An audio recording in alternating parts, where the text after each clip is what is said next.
5 o'clock on the dot. I'm Ken Weaver with your top stories. Tell you whether it's going to rain on Christmas Day during the full forecast and traffic in 5 minutes. Right now in Tennessee, teachers would have the ability to push a button to alert school administrators and law enforcement to dangers inside the school under a bill Republicans will introduce in the General Assembly in 3 weeks. Senator Mark Pody's the sponsor, who says it's going to speed up response. They had told us one of the things that hurts them is not having the accurate information quick enough to know what's on the other side of the wall. What is happening inside? Yeah, so teachers would press one of 3 buttons to let police know if there's a discipline problem with a student, a medical emergency, or an active shooter situation. School administrators would be notified at the same time. Election 2024, here's Justin Finch. On the campaign trail, former South Carolina Governor Nikki Haley, enjoying a bounce in recent polls, appears to be sharpening her attacks on Trump. In Iowa yesterday, Haley took issue with Trump's character, saying we need a president who's a role model. I don't like the discourse that we have. I don't like the chaos and the insanity we feel like we're in. I don't like the rhetoric he gives. All right, so a surge in the polls for Haley finally has her tied with Governor DeSantis as being Republican voters' second choice for president. 67% of Republican voters still support Trump. Well, it's holiday shopping crunch time. Catherine Cullen with the National Retail Federation. We are expecting to see more deals from those retailers that do have a physical footprint, whether it's in a mall or shopping center, looking to attract those customers who are out there hunting for those last-minute items. Yeah, retailers hoping to cash in on last-minute shoppers tomorrow on Super Saturday, when an estimated 142 million people are expected to finish their holiday shopping. Market Numbers Report brought to you by Beacon Capital Management, online at beaconcm.com. Stocks did a U-turn, rising a day after a midweek tumble. The Dow soared 322 points. The S&P added 48 for the session. The Nasdaq closed up 186. Stocks clawed back some of Wednesday's sharp losses, the first major step backward since a rally that began late in October. Earnings season continues, with Nike reporting better than expected numbers after the close. The company warned, however, the second half of 2024 could be weak. Some new economic reports painting a mixed picture of whether the Fed can bring down inflation without pushing the economy into recession. One showed slightly more workers filed for unemployment benefits last week, but the overall number is still historically low. The Fed's goal is for the job market to cool off just enough that it doesn't add upward pressure on inflation, but also won't cause mass layoffs. The other showed manufacturing in the Mid-Atlantic region was weakening by more than expected. All right, Dow futures are down ahead of this morning's opening bell on Wall Street. Dow futures off 115. S&P futures down 4. NASDAQ futures down 31. That's the latest news, traffic, and weather next. I'm Ken Weaver, WTN News.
5:06, Nashville's Morning News on Super Talk 99.7 WTN. Good morning to you, friends. Time for yet another edition of Nashville's Morning News, along with Mason Fleming and for Johnny B. Ken Weaver, WTN News. And Ken, you know, I really, from a programming standpoint, I was in a little bit of flux this morning. Yeah? Because I don't really know. Am I supposed to, sit here and play Christmas songs all morning long? Or what am I supposed to do? Friday, it is the Friday before Christmas, which, of course, comes up on Monday. And so I guess I'm supposed to sit around and play Christmas songs all day. I would love to do that. Well, Dan, I mean, you can do that by simply pushing a button and we could all go home. I could, You're but the program director. But I'm not going to do that because, again, as much as I would absolutely love, and by the way, Mason sides with you, Yeah. John, Ken. But as much as I would love to do that, I can't because there's a lot of news to talk about, including, CNN is hyperventilating on this story. I'm just going to give you the headline, then I'm going to give you my perspective. By the way, good morning, Larry. I turn on the super text line, Ken, and Larry at 4:07, an hour ago, Larry got to the super text line and he wanted to have the first message that I see when I logged in this morning. Larry wanted to make sure that the first thing I saw was a good morning and a Merry Christmas. So thank you, Larry. Right back at you. By the way, please text 615-737-9986. All right. You in the Christmas spirit, Ken? I am in the Christmas spirit this year, Brother Dan Mandis. All right, well, we'll talk about that at 5:35 on Super Talk 99.7. The headline from The Hill, recordings reportedly show Donald Trump pressuring Michigan canvassers to not certify the 2020 vote, according to a report from the Detroit News. Now, I'm just going to tell you where I'm going with this right off the bat. Really, this is coming out right after Colorado and their attempts to boot Donald Trump off of the ballot in 2024. And so to me, I believe what's going on is this is going to be another reason why Michigan, they're one of many states that are trying to boot Donald Trump off of the ballot heading into 2024. And I think this is going to be another piece of information that Michigan's going to try to use to boot Donald Trump off of the ballot in the battleground state of Michigan, which, by the way, if I'm not mistaken, haven't we reported a number of different times that Trump is actually beating Joe Biden in the all-important state of Michigan? And now all of a suddenly, years later, we find out this little nugget of information that these recordings, it's a recording of a phone call reportedly showing Donald Trump, and I'm going to air quote this, pressuring Michigan canvassers to not certify the 2020 vote. So here's the story.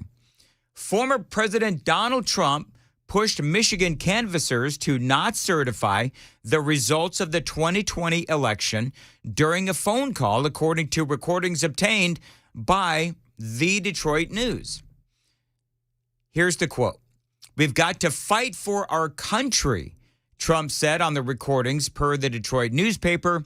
"We simply cannot let these people take our country away from us." Now, I'm going to tell you that what this really is all about is the former president, maybe future president, who knows. And ultimately what they were doing, what they were asking for is an audit.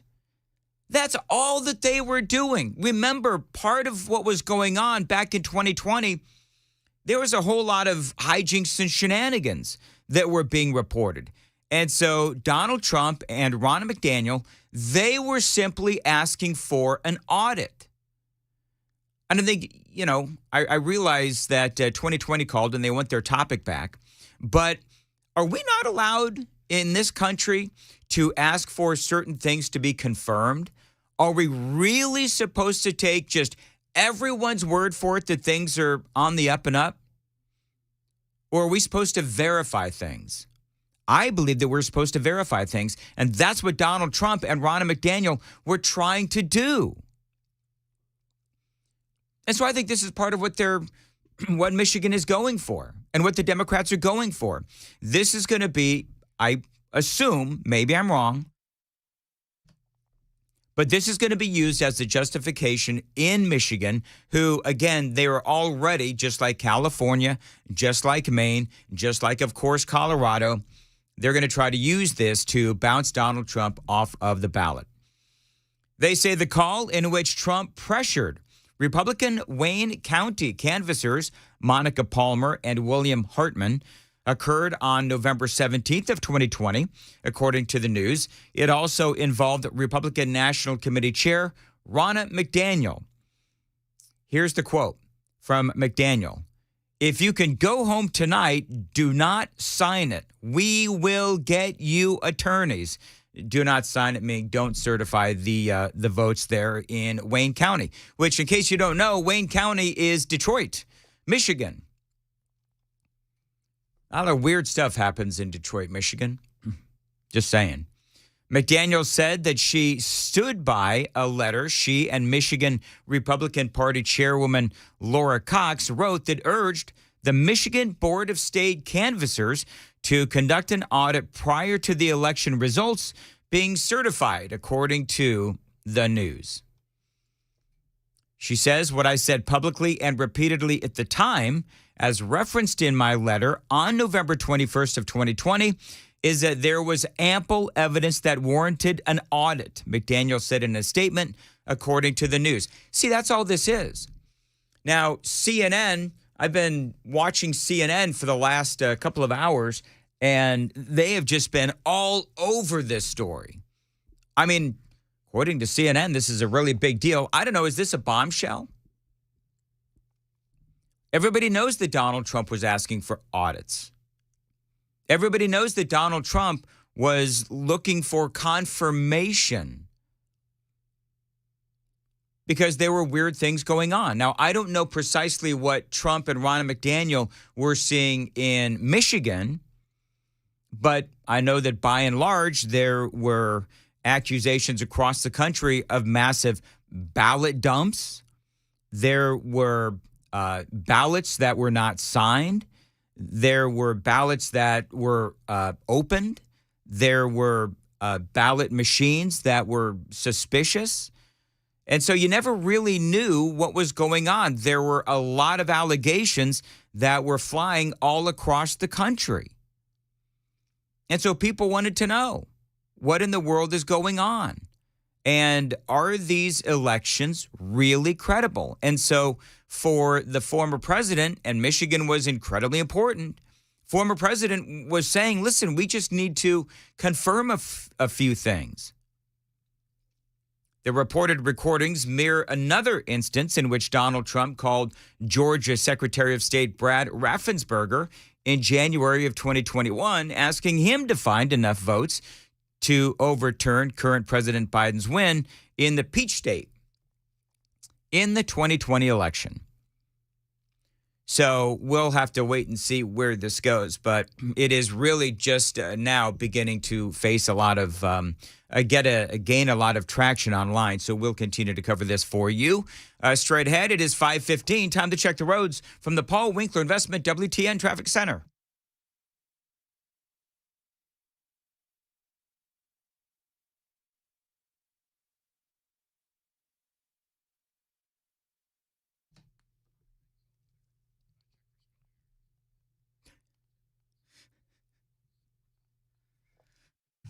All right, thank you. At 5:16 on Super Talk 99.7 WTN. A good mix of clouds and sunshine today. Falling, we're back near 60, falling into the 40s tonight. Isolated rain for Saturday. Most of us are dry in the low 60s and upper 60s on Sunday. And right now it's 33 degrees at Super Talk 99.7 WTN. By the way, Ken Weaver, that weather report that made no sense to me anyway. Hopefully it made sense to other people. Brother Dan, what did you just say? Brought to you by Mason Fleming. I thought it made sense. Did it make sense? Did you say there's going to be weather? Oh, no, here it is. So this is what confused me, Mason. Most of us are dry in the low 60s, upper 60s on Sunday. You missed a period.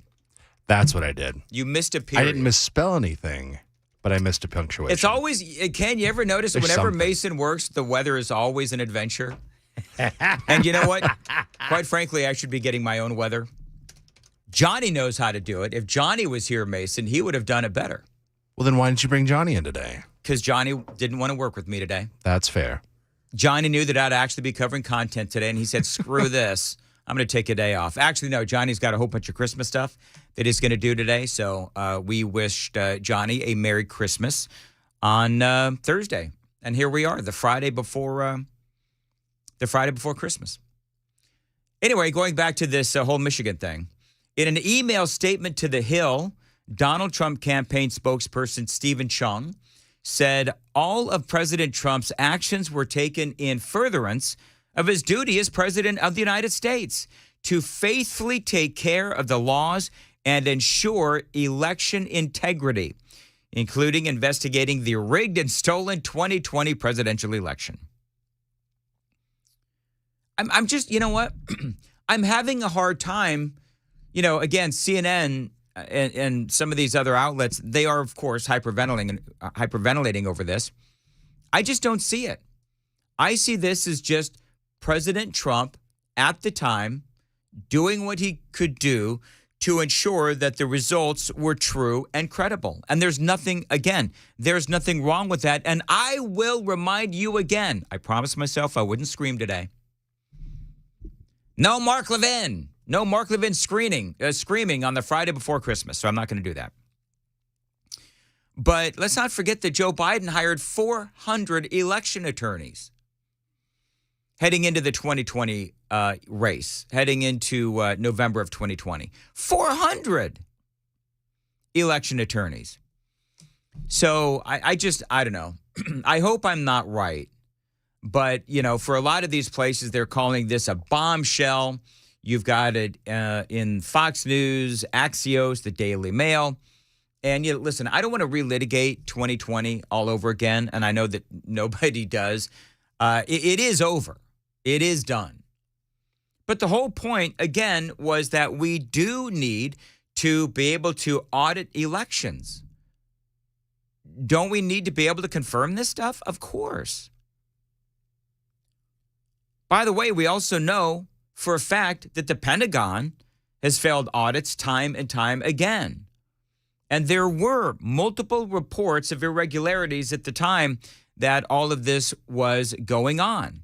Now, ultimately, in Michigan, the Republicans in the state legislature took a look at what the allegations were, and they said that there was not enough fraud, if I'm not mistaken, not enough fraud to have overturned or changed the results for Michigan. But again, my question is going to be this. Why now is Michigan going to try and use this as a way to try and bounce Donald Trump off of the ballot, like we saw in Colorado? Because remember, by most accounts, what is happening in Colorado is not going to fly, utilizing the 14th Amendment, Section 3. And so maybe this is Michigan's own way, because can I just tell you that if they are successful in bouncing Trump off of the ballot in Michigan, which is a battleground state, then obviously the president is going to be in a lot of trouble. So that is a story that we'll continue to cover for you, not only throughout the morning, but throughout the day as well. The Super Text line is open, 615-737-9986. Ken Weaver, what's coming up at the news at 5:30? Well, we've got more school safety legislation brewing in Tennessee. Republican presidential hopefuls getting frustrated that support for Donald Trump keeps getting stronger. The White House says it's going to sanction Russia further for the war on Ukraine. And tomorrow is Super Saturday. Retailers hoping to cash in. These stories and more at 5:30 on Super Talk 99.7 WTN. Thank you very much. I just got a very disconcerting text from the Super Text line. Okay. At 615-737-9986. All right. Brandon says, Dan hosting Red Eye Monday night? Actually, it's not a question.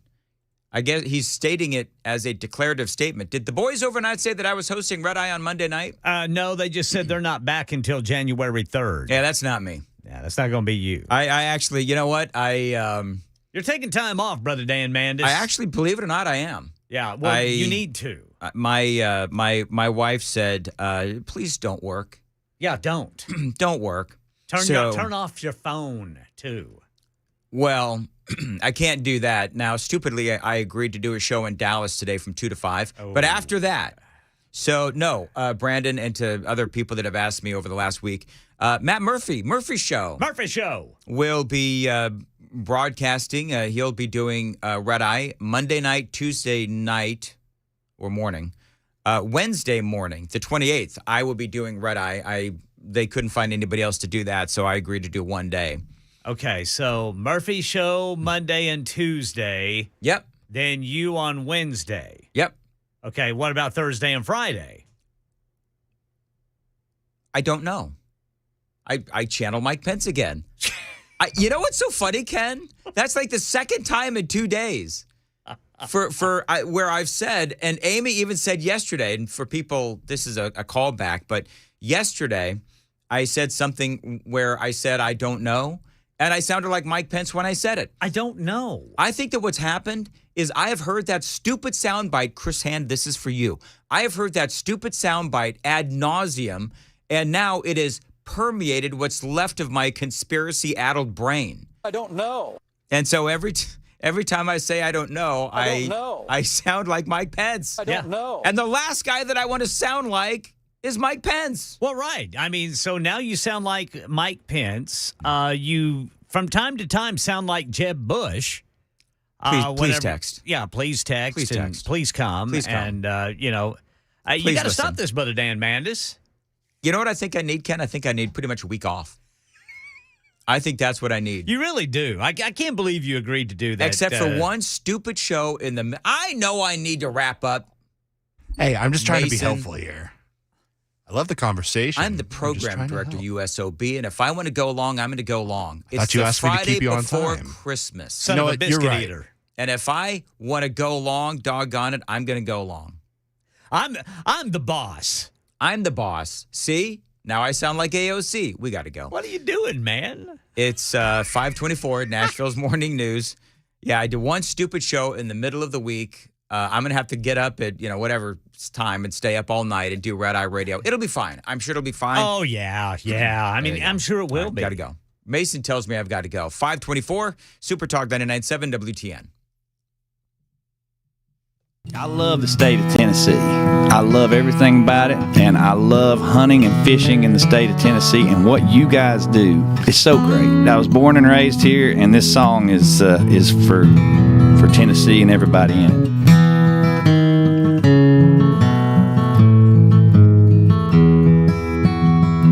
Well, I have roamed across the land, and I have sailed deepest sea. When I've drawn my last breath, do this one thing for me. Say, won't you take me back to Tennessee, where southern streams are flowing free. Mine, Lord, will always be right at home in Tennessee, right at home in the woods of Tennessee, right at home in Tennessee. Awesome.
For many of us, generators are becoming a must-have household appliance. From unpredictable weather to surprise outages, it's better to be safe than sorry. Generator Supercenter of Nashville offers fast and easy installations with 24/7 service and monitoring to all brands of generators and expert repairs done right. Our mission is to make owning a backup generator simple and easy. Visit your local store today or check us out online. Generator Supercenter of Nashville. We serve all Middle Tennessee.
.30 on the dot this Friday morning. I'm Ken Weaver with your top stories. Full forecast and traffic in 5 minutes. And right now in Tennessee, Republican state lawmakers preparing to introduce another school safety bill. Senator Mark Pody telling a news conference yesterday it's designed to speed up response by letting teachers push a button to notify school administrators and law enforcement about a danger in the classroom, maybe a medical emergency or discipline problem. The teachers are going to have the protection of saying to the administration, this is what's happening in my classroom. I need your help. And here's the proof that it happened. The money to pay for this would come from the state's safety grant program. Vote 2024. Polls show former President Trump keeps getting stronger, and the other Republican presidential hopefuls getting more frustrated. Governor Ron DeSantis, who a year ago led Trump in some polls but is now struggling, blamed at Trump's legal troubles, making it harder for other candidates to gain traction. It just crowded out, I think, so much other stuff, and it sucked out a lot of oxygen. Well, among Republican and Republican-leaning voters, 67% support Trump, according to the latest Quinnipiac University national poll. Right now in our nation's capital, the White House says it's turning up the economic heat on Russia, going after companies that help fund its war on Ukraine. The new U.S. sanctions will go after smaller financial institutions that Russia has used to avoid the big bank sanctions and keep moving money to fund its attacks on Ukraine. The U.S. will give those smaller banks the choice of either blocking those Russian arms sales or losing international business. All of this comes on top of nearly 2 years of some of the harshest sanctions the U.S. has leveled against any nation since the war began. That's Andy Field reporting. It's holiday shopping crunch time. Retailers hoping to cash in on last-minute shoppers tomorrow on Super Saturday, when an estimated 142 million people are expected to finish their holiday shopping. That's the latest news. Traffic and weather next. I'm Ken Weaver, WTN News.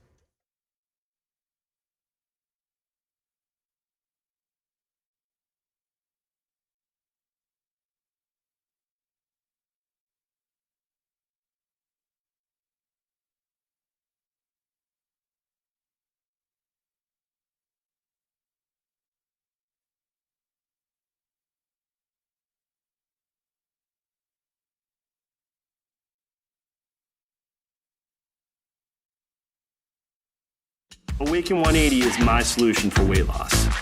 Laughing, learning, friendships. Not the words normally associated with trying to lose weight. But with Awaken 180, you're not trying. Weekly weight loss while gaining the tools to keep it off. Free support for life, friends for life. Learn how over 17,000 clients succeeded with the solution for weight loss.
538, Nashville's Morning News on Super Talk, 99.7 WTN.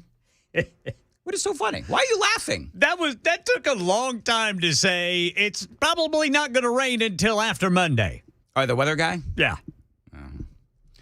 Hey, Ken. Half of the gang of three amigos. Good morning, boys. Yeah. So I've offended the delicate sensibilities of 7422. Okay. So when I called Mason an SOB, you people know I was kidding, right? That son of a biscuit eater. Yes, I was Wait. kidding. You were kidding? Oh, stop it, you SOB. Yeah, he says, okay, wow, kind of hard on Mason this morning. That SOB comment was over the top. Think I'll listen to Christmas music the rest of the day. Oh, no. That's what you want to do, man. Go ahead. I think maybe the problem is, and I was kidding, Mason, clearly. Yeah, absolutely. No. Ken, I may be having a hard time getting into the Christmas spirit this year. Why is that, Brother Dan? I don't know. Okay. You know what I need? I need to get myself a festive hat. Yeah. And you know what? I'm going to put it on right now. Well, let's see it, Brother Dan Mandis. Amy, for you people watching on Super Talk TV, there we go. Ken, you watching this? You people see this? Yeah. This is what I'm doing to further my Christmas spirit. Yeah, that's good looking Christmas hat there, Brother Dan Mandis. I've got a green hat with twinkly lights on it, and this is my attempt at getting into the Christmas spirit. You look more festive than Charlie Brown's Christmas tree. Don't I, though? I got something else that'll get you in the Christmas spirit. What's that? By the way, Ken, if you're watching on Super Talk TV, how is that? Is it popping? Is it they like to say? I can't see you. You can't see me on Super Talk TV? No, it's not. I don't have a screen up. Oh, you don't? Okay, very good. Well, that's fine. But I can see you through the glass, and it does look very festive, Brother Dan Mandis. There you go. It's even got a big old ball on top. Yes, it does have a ball on top. Yeah. As all good Christmas hats should. Yes. And suddenly I feel so much more Christmassy. Well, this will help. Yes. All right. So a couple of days ago, folks were walking around a Kansas City, Kansas Walmart, doing their regular grocery shopping at this super Walmart, when all of a sudden, this happened.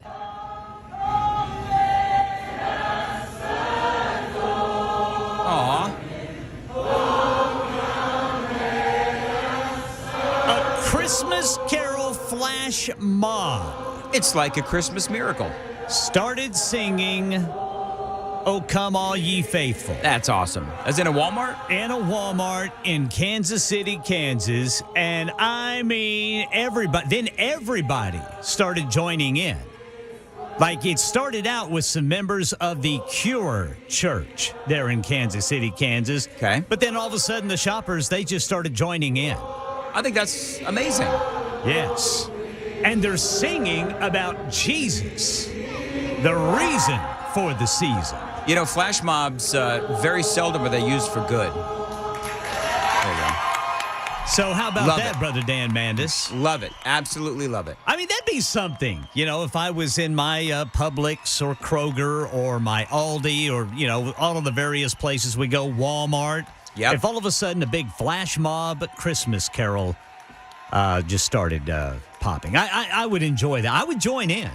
So I would absolutely join in. I would as well. And I got to say that I'm going to ask folks from the Super Text line, what is the best Christmas gift you've ever received? Oh, yeah, that's a good one. And here's why, because Amy actually bestowed upon me one of the best Christmas gifts I've ever received. And she gave it to me a couple of days ago. Oh, all my God. All right. See, now I'm See, you're getting misty-eyed. You're getting all misty-eyed with your festive hat on. So here's what she did. All right. Oh, my goodness gracious. And Mason, I'm going to ask you too. All right, what'd you do, Brother Dan? You need some tissues? No, I don't need tissues. Okay. But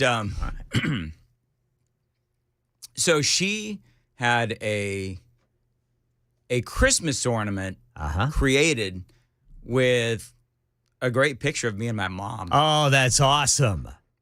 Yes, sir. Yes, sir. That is awesome. It was. And Mason, in case you may not know, but my mother just died.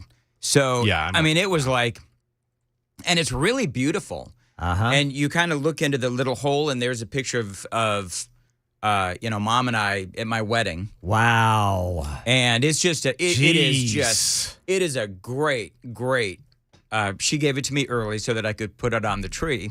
Yeah. That's great, man.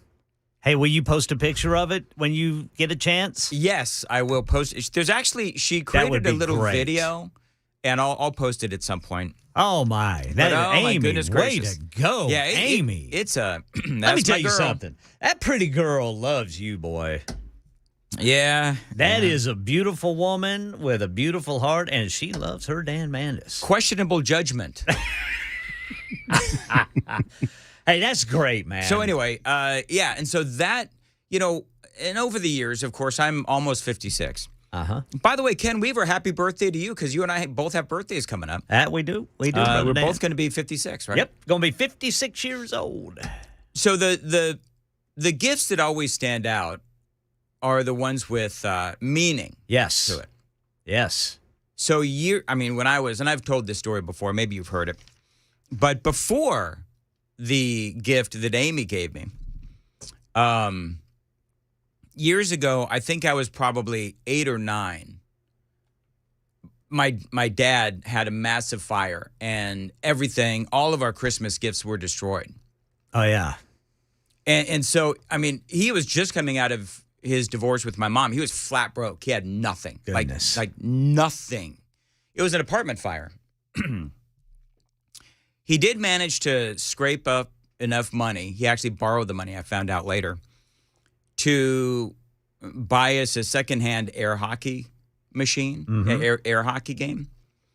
And that stands out. Of all the bikes and all the electronics and all the really cool gifts that I've received over the many 56 years that I've been on this earth, that one also stands out because I remember how my dad was going through such a hard time. Right. Yet he was able to scrape together enough money after that fire to be able to, buy us a secondhand air hockey game. And that is always, so playing air hockey always brings me back to that gift. So that's great, man. Anyway, enough of me. Ken, what's the best gift that you've ever received? The best gift that I ever received. I've received a lot, but I gotta say, whenever I was a kid, when I got that electric football game, I mean, I'm talking about the old electric football games where basically you've got a metal football field that you plug in. Okay. And all these little players, and then when you turn it on, the metal field vibrates and the players move. Now, they never moved like you wanted them to. Yes, I remember this game, Ken. But it was so fun. Yep. Lining them up, and then, it would take 10 minutes just to get them all lined up, and then you would turn it on, and then in 5 seconds, your player falls down with the ball. Yeah. But that was one of my very best Christmas gifts I can remember growing up as a kid. And who gave it to you, your parents? My parents. No. Santa Claus did, Brother Dan. Santa Claus gave me that gift. Okay. I didn't even have a chimney, but he got in the house. So it's really funny. And then, Mason, we're going to get to you. Riker asked for a last-minute gift. Yeah. And Amy says, well, it's a little late, son. And he said, yeah, but Santa Claus can do miracles. Touche. Yes. Anyway, Mason, best Christmas gift you ever received? I can't remember how old I was, but it was around the time my dad had lost his job. And so I knew we weren't doing great. We tried to keep high spirits about it and all that kind of stuff. And my dad was home a little more, so it was nice. But a thing we bonded over a lot growing up was the Star Wars movies and the shows that came out throughout my childhood and whatnot. So I've talked about it a couple times. I have a Star Wars tattoo. Star Wars is just a big thing to me. And wait, did you say you have a Star Wars tattoo? I do have a Star Wars tattoo. What do you have? Yes, sir. It's a TIE fighter on my forearm. Yes, sir. Yeah. You have a TIE fighter on your forearm? Yeah. Okay. You know what? You'll have to show it to me. Yeah, I think you've seen it in passing, but it's Remind me when I'm not wearing a hoodie later, and I'll show it to you. Okay. Yeah. It's one of my favorite tattoos. I got it as a partial piece as for just memories with my dad and everything growing up. But the big thing for me was these Force FX lightsabers came out from Hasbro. Yeah. And they were super cool. I'd seen advertisements for them on TV, and I was like, never in a million years would I ever think that we'd have any of these. And that Christmas, we came down, and there were 3 long boxes under the tree. Yes, sir. And turns out a 4th one hiding behind the tree that my mom had got my dad for. And we all got our own lightsaber. Me and my 2 brothers and my dad got one. Yeah. And for the next month afterwards, we were in the yard running around with lightsabers at night, just swinging them around. Yep. Yeah. I still have mine, and my brothers still have theirs. Do you really? And the amount of lights that are out on those lightsabers, ridiculous. But the amount of memories and fun that we had, priceless. Absolutely. Did you say things like, Luke, use the Force, Luke? I never said that, but I did get a lot of "I am your father" from my dad. Luke. So a little on the nose. Anthony says, Mason, you just became the coolest person in that studio. That's way to go, Brother Mason. I'll take it. It's not much, but I'll take it. Yeah. 4702 says they have leagues now for that electric football game. Oh, really? that's cool. Do they? Yep. I didn't know guess. those things still existed, man. I would love to have one of those again. 5338 beats all of us watching my son being born and brought into the world on December 28th of 1993. That's great. There you go. That's a great Christmas. Matt says the best gift I ever got, he says, was a fuzzy pumper barber shop. I don't even know what that is. I got to look that up. I seem to recall something like that. Fuzzy pumper barber shop. All right, now Mike is going to shame us all. You ready? Best Christmas present ever? Oh, yeah, Play-Doh. A Play-Doh fuzzy pumper barber shop. I freaking loved that thing. Okay. I knew I had one of those. Unfortunately, I let Play-Doh dry up inside it and couldn't get it out. My parents gave up on buying me Play-Doh because I always let it dry up. Mike says, best Christmas present ever, a Savior Jesus Christ. Yes, is sir. the best president he's ever had.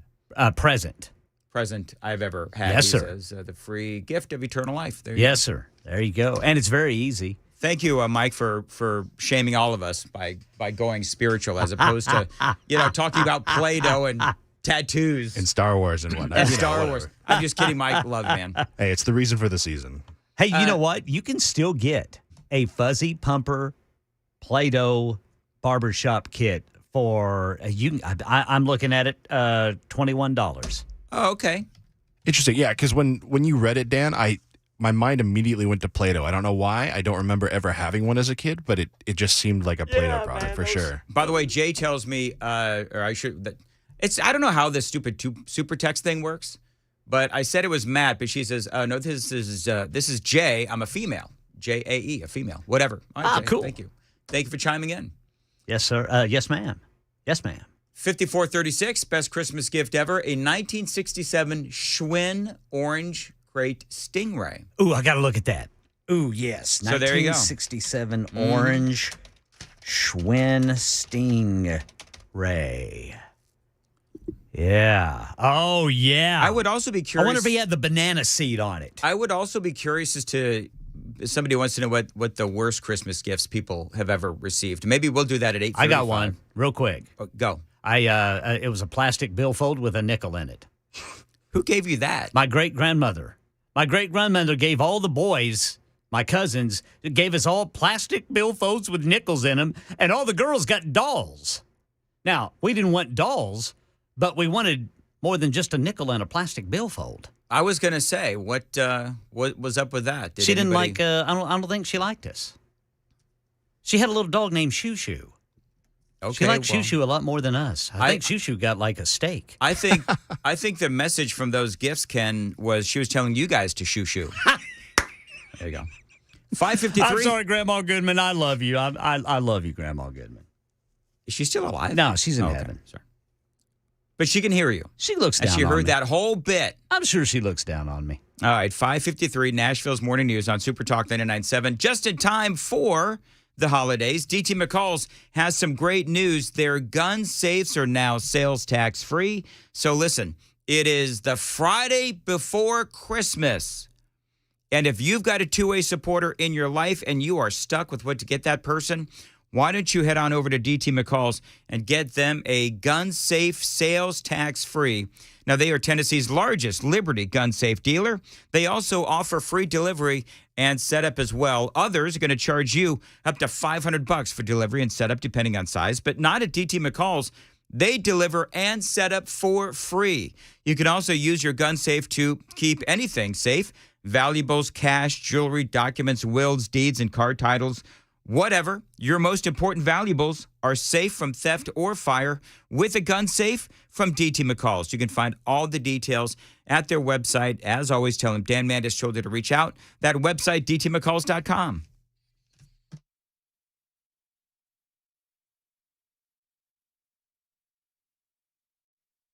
If you have a 401k, chances are you've seen something called a target date fund.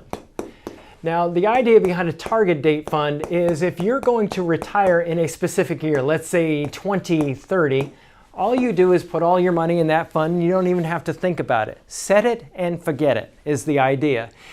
Now, one of the things that I warn people about regarding these types of funds is many times they're not nearly as diversified as you think. When we look at investing, when we look at diversification, we want to own really small companies, really large companies, really growth-oriented, really value-oriented companies, and diversify between these different market areas. Target date funds tend to focus more attention down here for a really basic reason. It sells better. Because you're investing in very big, well-known U.S. companies, what happens is investors tend to like to look like the market, as we say. And the problem, though, is when we do that is we can go very long periods of time. 1966 through 1982 is one example. More recently, 2000 through 2012, where large U.S. stocks had no return, where other market segments actually did quite well. So one of the things that happens is when we invest in a target date fund, we may be overly concentrated and have more risk than we really realize. So if you want to learn more about our approach to investing and financial planning and how we educate investors, go to paulwinkler.com and set up a free 15-minute phone call, or you can call 615-851-1950.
6 o'clock on the dot. I'm Ken Weaver with your top stories. There is rain in the forecast. We'll tell you about it coming up with traffic in 5 minutes. Right now in Tennessee, Republican lawmakers going to present a bill in the General Assembly in 3 weeks that's designed to speed up response to schools by giving teachers technology that lets them push a button when there's an emergency. If there's an active shooter, they hit that button.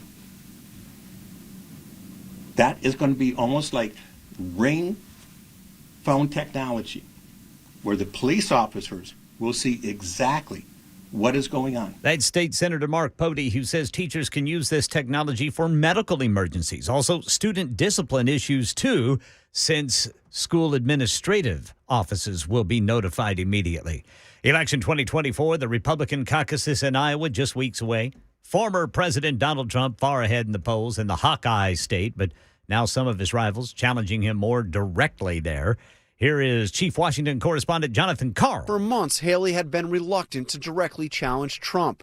That is beginning to change. She often warns chaos follows Trump, a line she seemed to deliver more sharply in Iowa. Everybody knows 4 more years of chaos, we won't survive it. She also took issue with Trump's rhetoric and his character. I don't like the rhetoric he gives. Character does matter. And how we treat people does matter. It may take more than that. In virtually every poll, Trump's lead is as big as ever. Yeah, among Republican and Republican-leaning voters, 67% support Trump, according to the latest Quinnipiac University national poll. A warning from the Food and Drug Administration about fake weight loss drugs. The FDA says it has seized thousands of units of counterfeit semaglutide, which is the active ingredient in popular medications used for weight loss like Ozempic and Wegovy. At least 5 adverse events have been reported, but the FDA says they were not serious.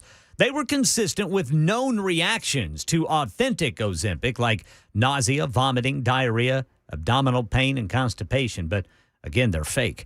Market Numbers Report brought to you by Beacon Capital Management, beaconcm.com. Here's Jim Ryan. Investors are gunning for an 8th consecutive week of gains. The Dow Jones yesterday gained another 322 points and closed at 37,404. The S&P added 1%, the Nasdaq climbed 1.25%. A soft landing for the U.S. economy appears more likely. Some economists see inflation nearing the Federal Reserve's 2% target, and today's economic data could bolster that view. Consumer spending was likely up again last month as inflation has cooled more quickly.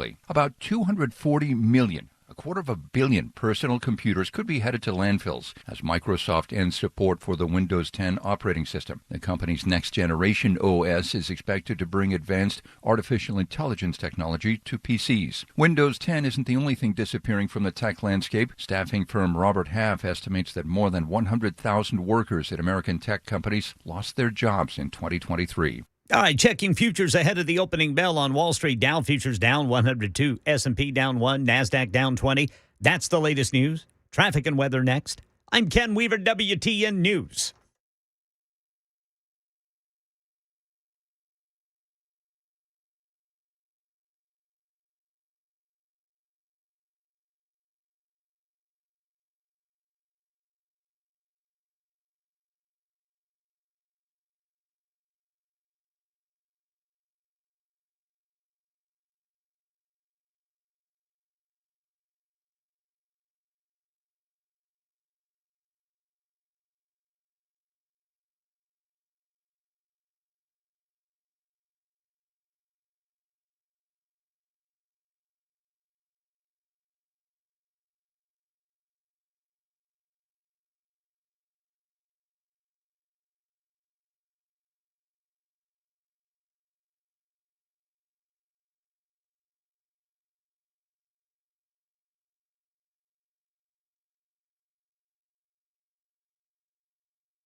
6:07 Nashville's Morning News on Super Talk 99.7 WTN. Good morning to you, friends. It is the Friday before Christmas, so Merry Christmas to you.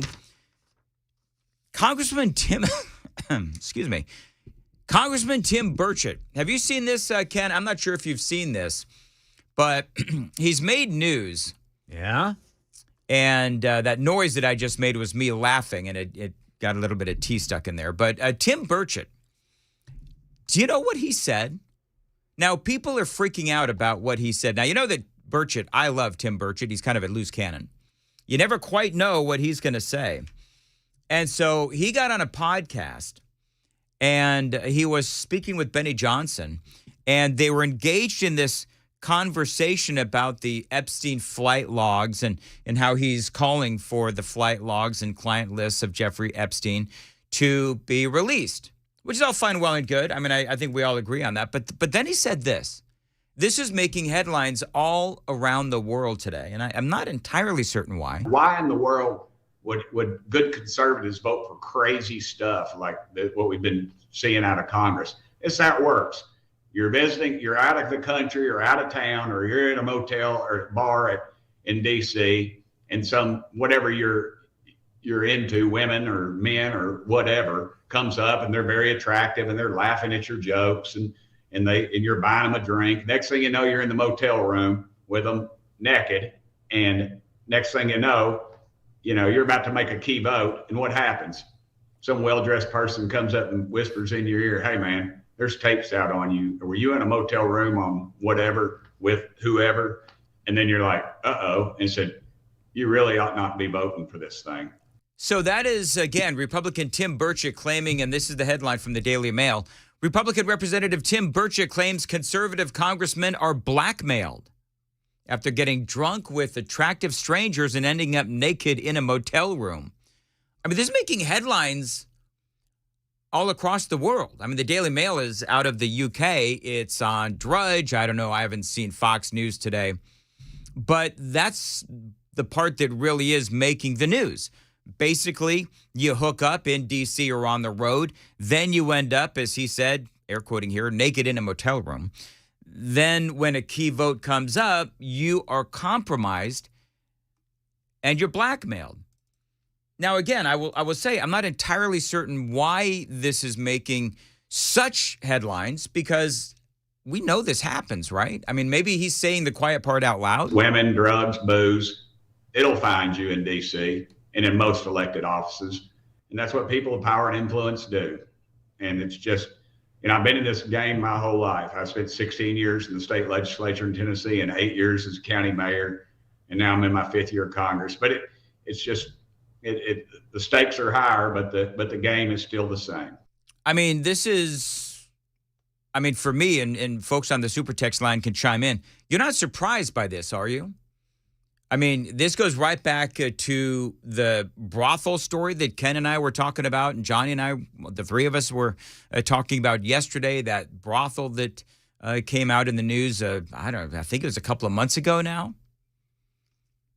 But we know that there's a lot of temptation in Washington, D.C., and certainly we know that politicians are compromised. And one of the things that he said, he has really a kinship with Senator Marsha Blackburn, who, as you know, and she talked about this on this radio show, Nashville's Morning News, how she is calling for Epstein's flight logs to be released. And Dick Durbin, for whatever reason, won't allow those to be released. And so now Burchett, I think one of the things he said is that, Durbin is mistreating her. I think he may have said that people who call for the release of these things are typically blackballed. And so he's again, perhaps saying the quiet part out loud. This is not something that, if you pay attention to politics in Washington, D.C., you know that this goes on. I mean, Eric Swalwell, anyone?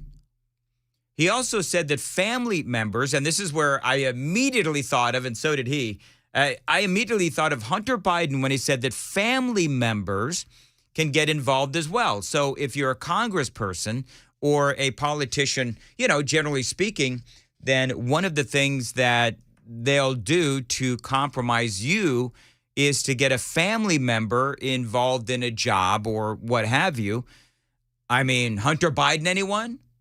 You've got Joe Biden way back when as vice president, and all of a sudden his drug-addled son is on all of these different boards. He's making millions of dollars. He's cutting all of these big deals. And he mentions Hunter Biden by name. They're a family member. And then they lure them into these things. And then, and then eventually they just own them. And it's constant. Why else would people vote for some of the garbage that comes out of Washington on both sides of the aisle? I mean, you see good conservatives, you think, they're getting ready to leave office, and then they vote on some crazy thing, or the left, they vote for something else that obviously is diametrically opposed to what they believe in. They do it because these folks own them. And it's just it's a crooked game. And America needs to wake up. Now, the thing is that he doesn't mention any specific names. And I think that Burchett has the names. It sounds like he knows exactly who's doing this kind of thing. Sounds like he knows who's compromised. So if it's me, I would say to the congressman, okay, well, if you know who is compromised amongst your colleagues, who are they? And if you don't want to go public with it, well, then tell somebody so that there can be perhaps some sort of an investigation. I mean, when he says America needs to wake up, all right, Congressman Burchett, and I mean this from a stance of I really like him, but if America needs to wake up, you need to start naming names. Now, I'll name China, of course, a big player in this kind of a thing. There was, the thing with Eric Swalwell and how Christine Fang, or Fang, infiltrated his administration, his campaign. She goes out and she starts, fundraising for Eric Swalwell, and then she instilled an intern in his office. And by the way, apparently there's some other things that were going on as well. And so this is something that China does. As a matter of fact, there is a recent article on just what Tim Burchett is talking about. I'm going to give you the very disturbing details coming up next. It is 6:15. Time to check the roads from the Paul Winkler Investment WTN Traffic Center.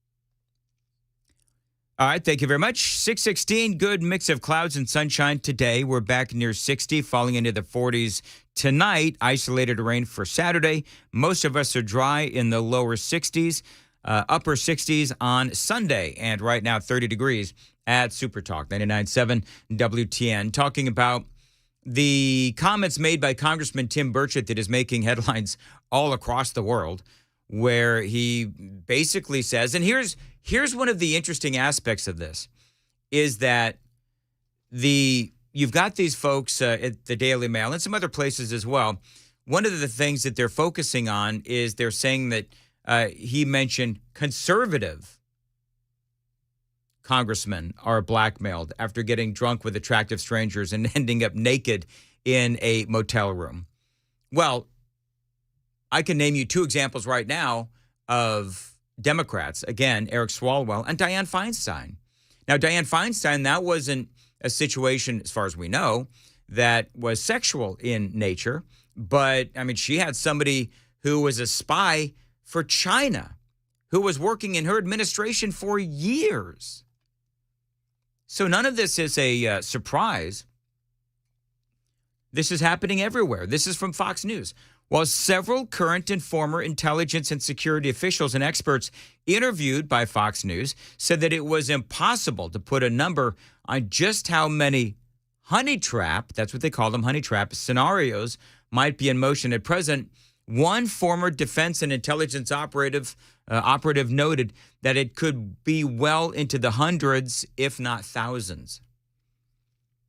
So what they're saying is good-looking young Chinese women have been dispatched across America and the world, because Canada has the same problem and so does Europe.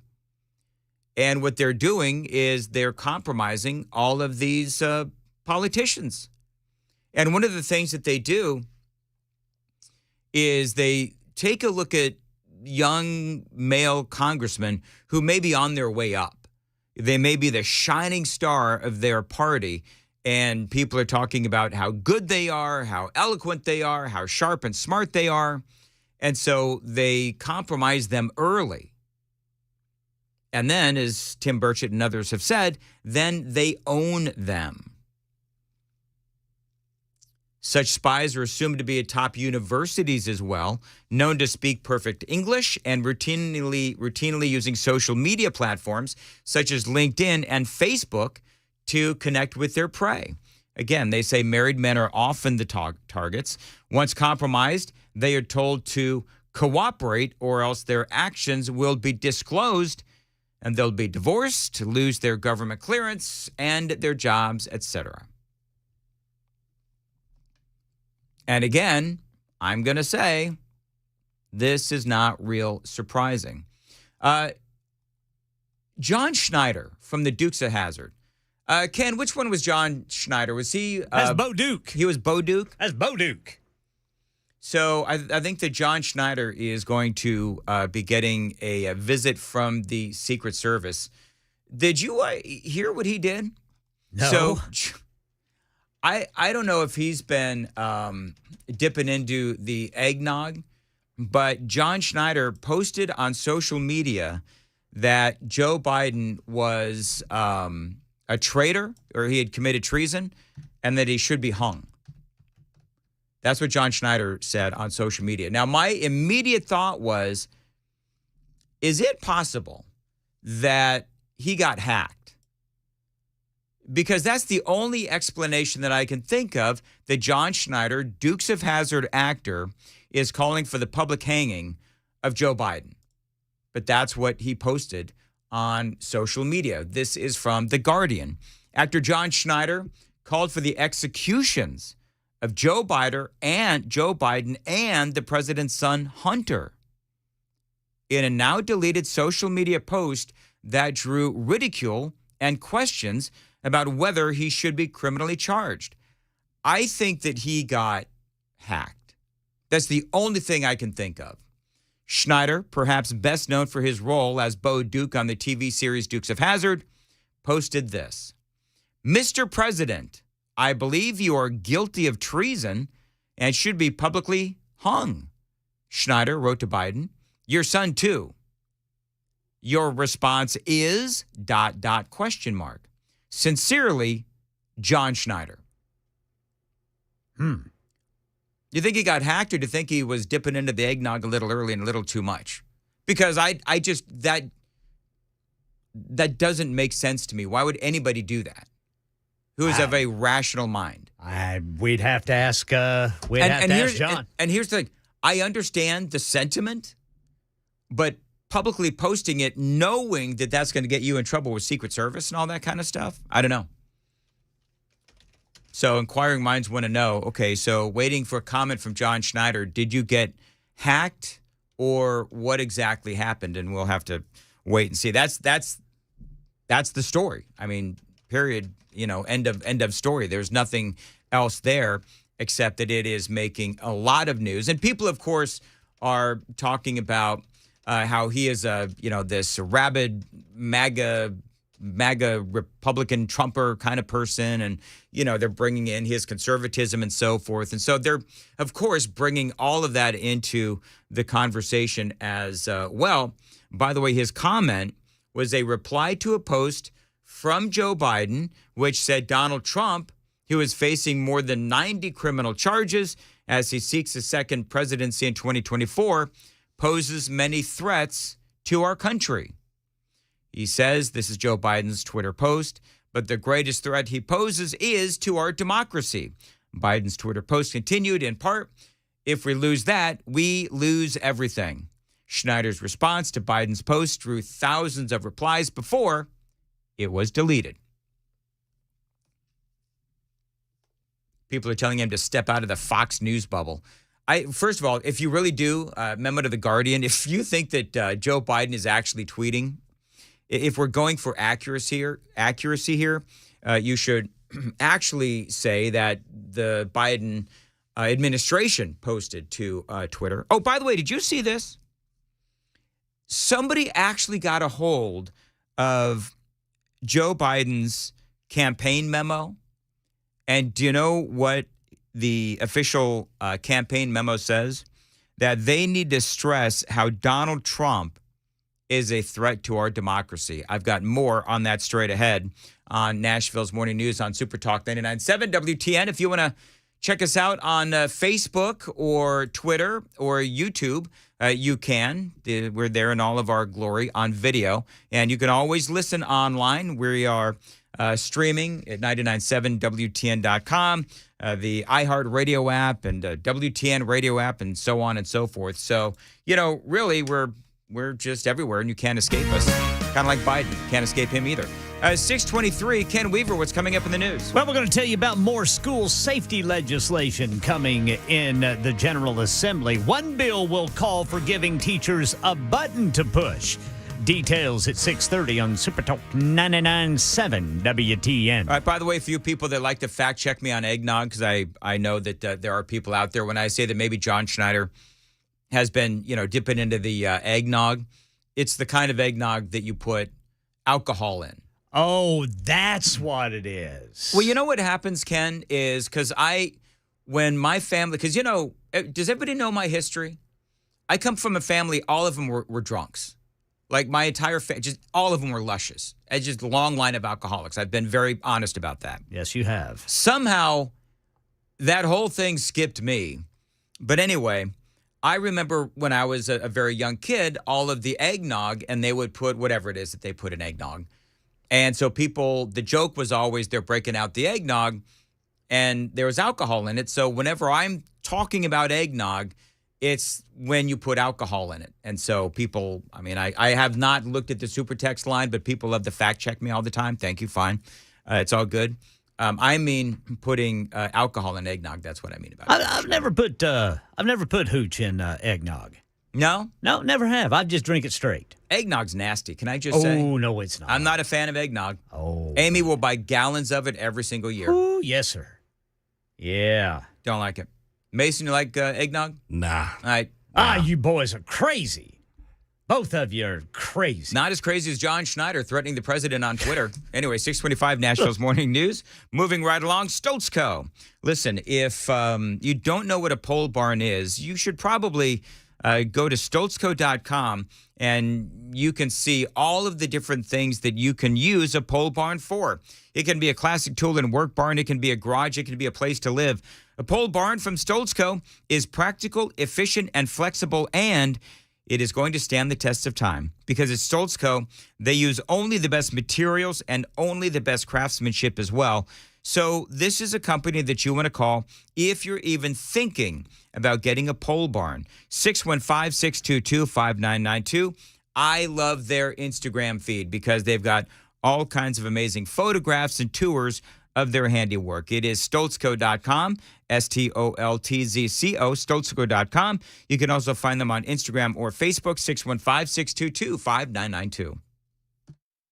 I love the state of Tennessee. I love everything about it, and I love hunting and fishing in the state of Tennessee, and what you guys do is so great. I was born and raised here, and this song is for Tennessee and everybody in it.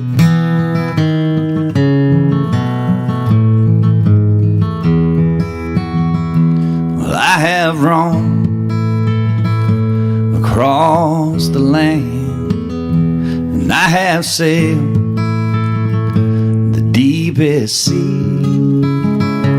When I've drawn my last breath,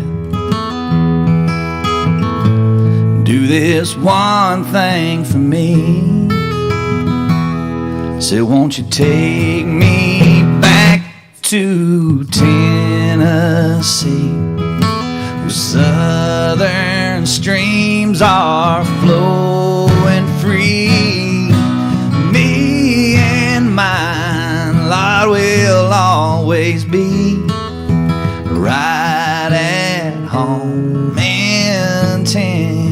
Tennessee. Right at home in the woods of Tennessee. Right at home in Tennessee. Awesome.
.30 on the dot this Friday morning. I'm Ken Weaver with your top stories. We'll tell you about the weekend and then Christmas Day during the full forecast and traffic here in 5 minutes.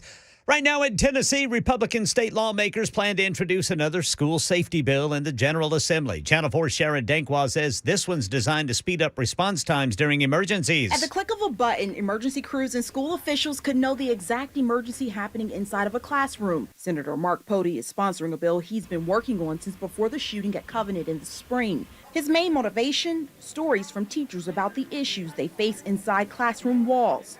The type of alert systems available would allow teachers to press one of 3 buttons, which would alert school officials and emergency personnel if there's a discipline problem with the student, medical emergency, or active shooter situation. Election 2024. The Republican caucuses in Iowa just weeks away, and former President Trump's commanding lead in the polls is frustrating the other hopefuls because they've campaigned more and they don't have any legal problems. This is Governor Ron DeSantis. I would say if I could have one thing change, I wish Trump hadn't been indicted on any of this stuff. It distorted the primary, and I think it's been that those have kind of been the main issues that have happened. Yeah, the latest Quinnipiac University national poll shows Republican and Republican-leaning voters, 67% of them support Trump.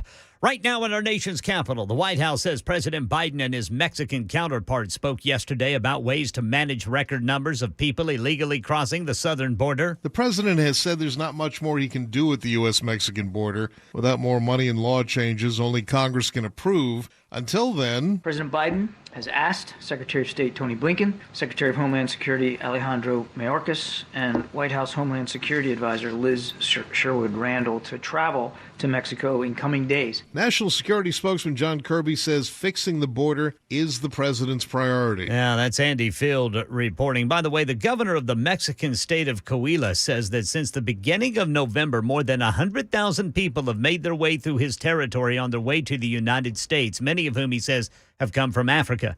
That's the latest news, traffic, and weather next. I'm Ken Weaver, WTN News. 6:33, Nashville's Morning News on WTN. Dan Med is here with a question for you, my friends. If your roof was destroyed in a storm, how much of that replacement cost would your insurance company cover? Now, if you don't know, you really do need to ask, because some insurance companies will refuse to pay full replacement cost. They'll deduct money for an older roof. Now, this means that the insurance company will depreciate how much they pay for your roof claim, and that could leave you on the hook for thousands of dollars. Now, my friends at King and Associates Insurance, they will pay full replacement cost, period. So whether you have to replace an older roof or a newer roof, it is going to be replaced, period. It is that kind of customer focus that makes King and Associates Insurance one of the absolute best insurance companies around. So call them today, but not before you call your current insurance company and ask them, what exactly is your policy regarding roof replacements? 615-329-8121. 615-329-8121. Get your royal review at tkinginsurance.com. As always, tell them Dan Mandis told you to reach out. For many of us, generators are becoming a must-have household appliance. From unpredictable weather to surprise outages, it's better to be safe than sorry. Generator Supercenter of Nashville offers fast and easy installations with 24/7 service and monitoring to all brands of generators and expert repairs done right. Our mission is to make owning a backup generator simple and easy. Visit your local store today or check us out online. Generator Supercenter of Nashville. We serve all Middle Tennessee.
638 Nashville's Morning News on Super Talk 99.7 WTN, along with Mason Fleming.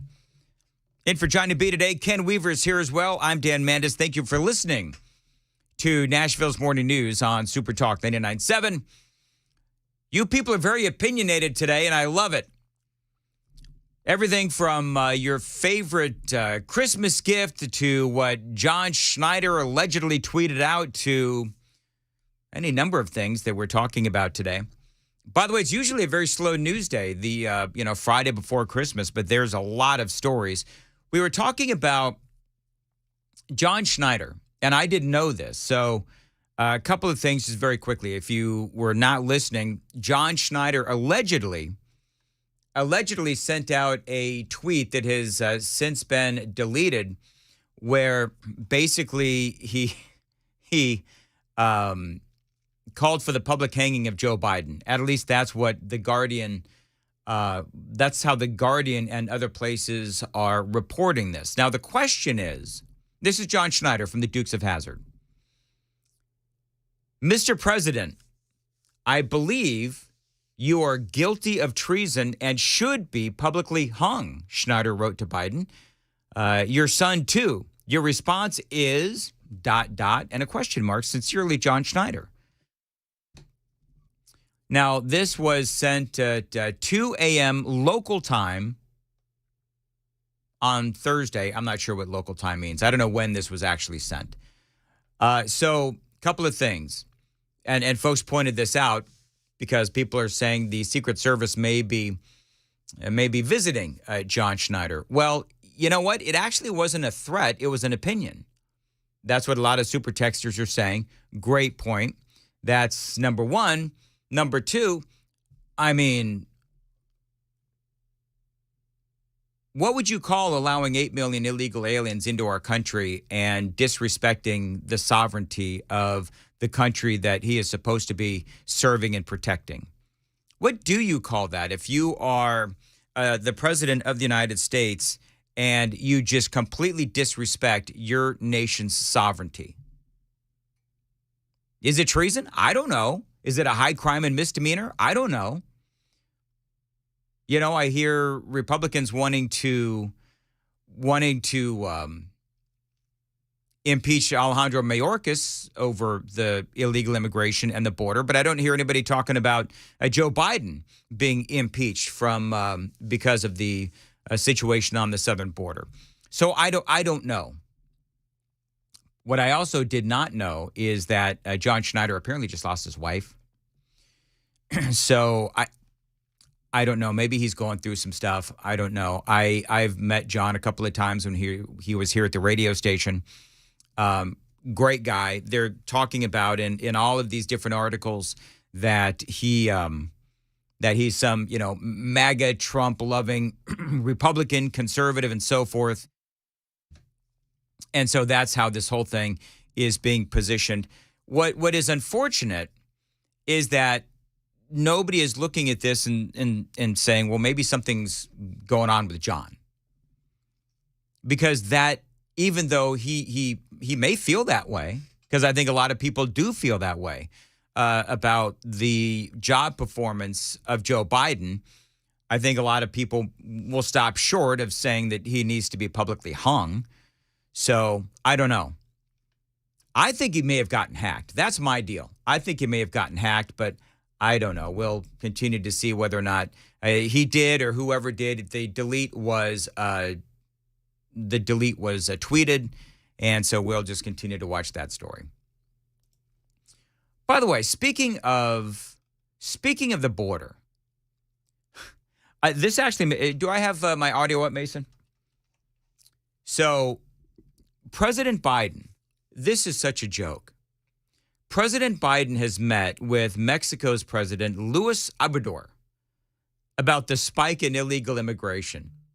Now, most of you folks can't see me right now, but I'm kind of laughing at this because this is all just for show. I mean, you know that, right?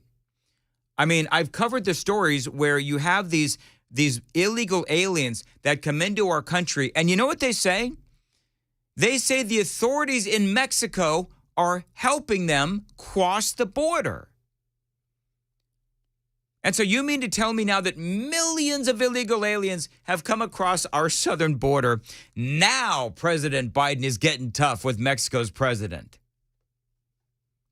John Kirby, House spokesman, White House spokesman, one of a couple, actually was asked if there's anything that President Biden has done to deal with this issue that has actually helped the issue. This is how the question was posed. Earlier this year, there was a $4 billion announcement. Have those efforts in this administration made any noticeable difference when you talk about the spikes that we've been seeing? All right, so that was, and by the way, that was, I think, the second or third time that John Kirby was asked the question. What has the Biden administration actually done to deal with or handle illegal immigration? Because it's clear that whatever they say that they're doing, it's actually not helping. And this was John Kirby's response. In recent weeks and months now seen a spike, a significant spike in the migratory flow and the presence at the border. And that's one of the reasons why the two leaders thought it was important to talk today.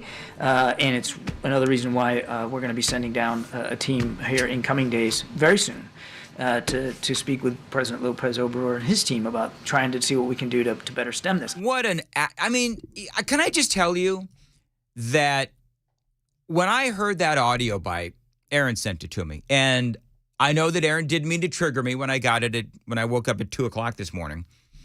But I'm thinking, what an absolute joke.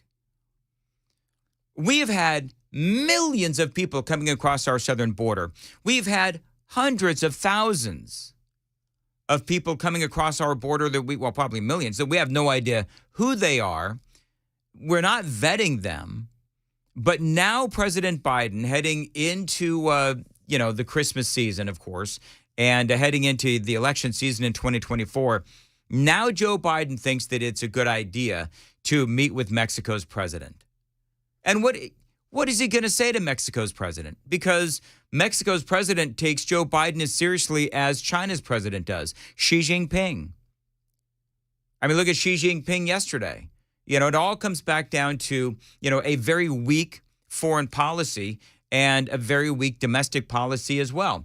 Xi Jinping telling Joe Biden right to his face that he's going to take over Taiwan. Right to his face. And now Mexico's president, really, is Mexico's president going to take Joe Biden seriously? No, of course not. They'll say a few things that perhaps will make it look like Joe Biden is, tough talking on protecting our sovereignty, but he won't. Ultimately, they won't, because Mexico actually has a lot to gain by allowing all of these people to come into our country. Got a little bit more on that straight ahead at 6:46. Time to check the roads. From the Paul Winkler Investment WTN Traffic Center.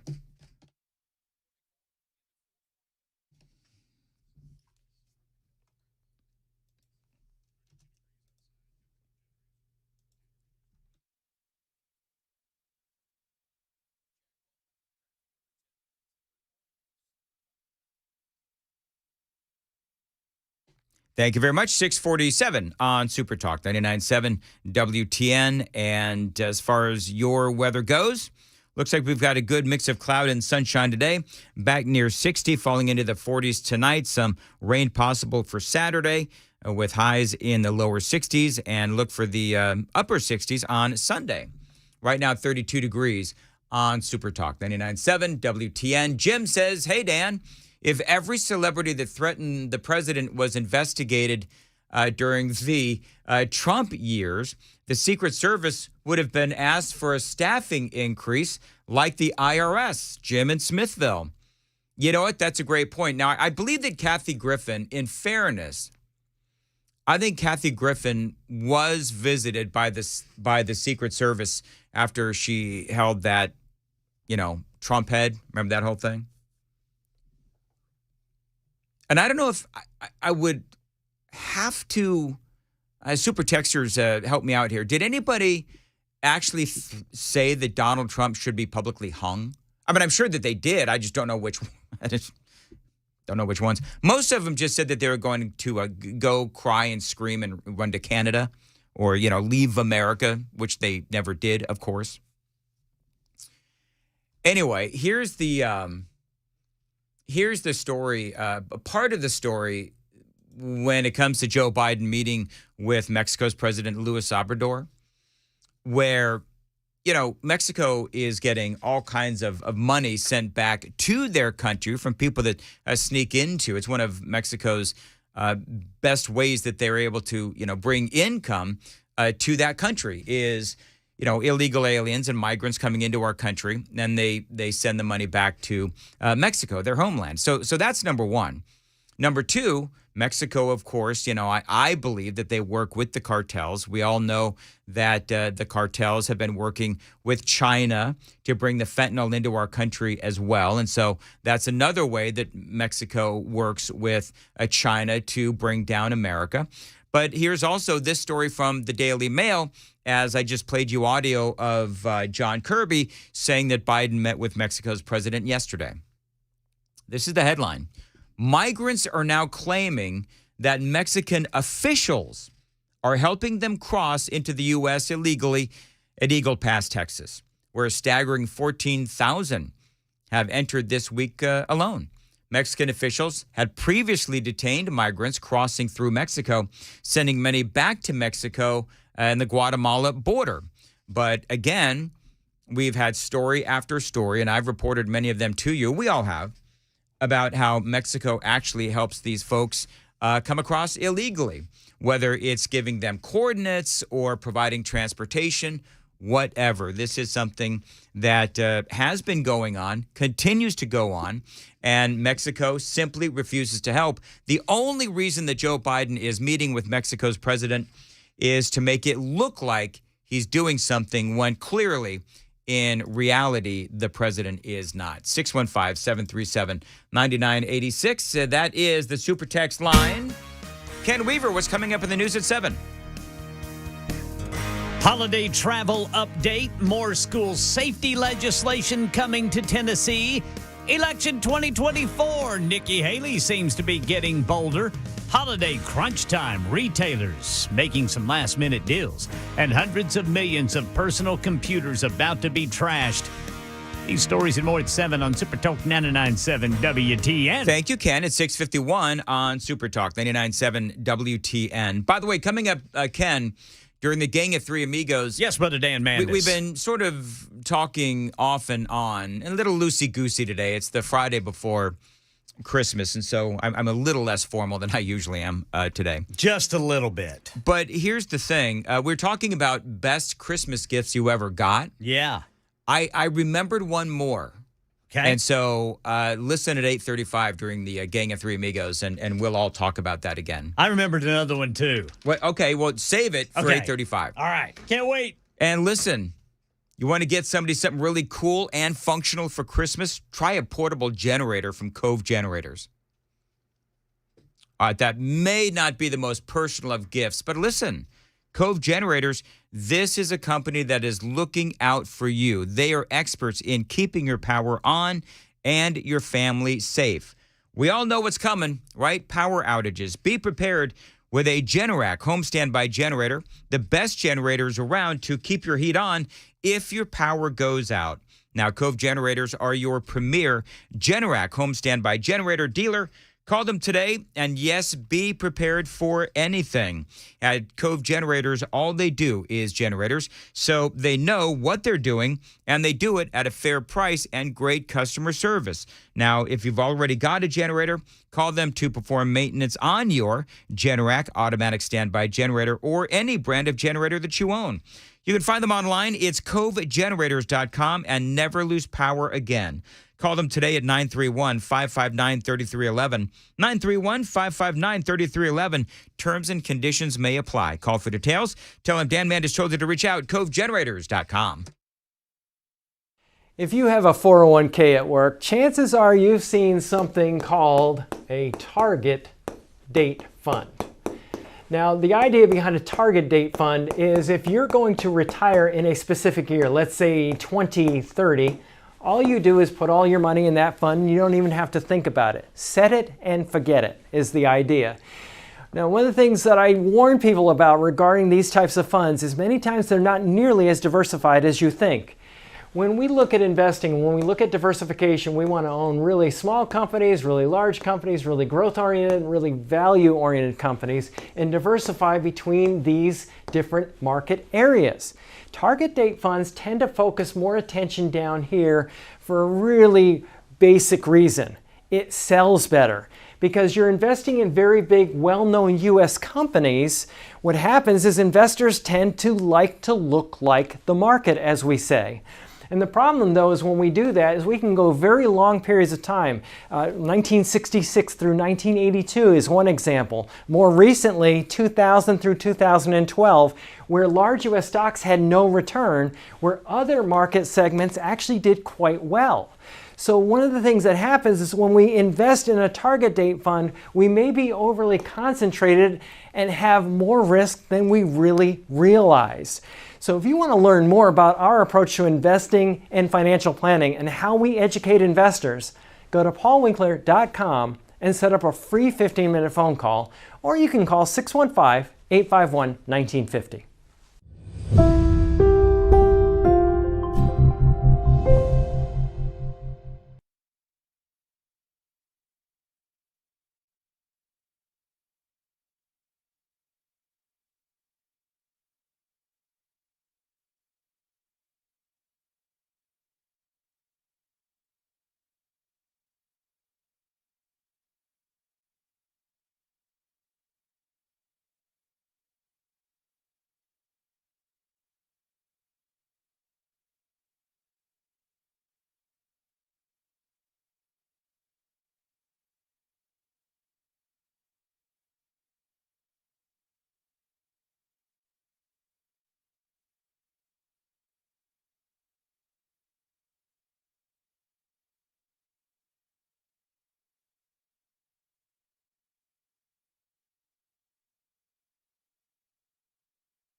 6:56, Nashville's Morning News on Super Talk 99.7 WTN. The super texts are coming in fast and furious. One hate texter. Let's hear it, Brother Dan. Because you know we have hate listeners, yes, right? we do. We do. Well, the hate listeners have finally, Neanderthals that they are, they've finally learned how to text. I'm totally kidding. I love all of you. Even the hate texters and listeners. Man, aren't you going to talk about what's going on with Trump in Michigan? Oh. Everybody's talking about it. Go back and listen to the 5 o'clock monologue. I talked about it. I'm going to talk about it again. Coming up in mere moments here on Super Talk 99.7 at WTN. I want to tell you about my friends at Zero Res. Listen, it is the end of the year. You've got a lot of folks coming into town. Maybe they're going to be tracking in a whole bunch of dirt. And so whether it is you want a really clean carpet for your guests when they come into your home, or you need to clean it up after they leave, I can tell you there is only one company that I trust, and that is Zero Res, to clean your carpets and clean your carpets the way that they need to be cleaned.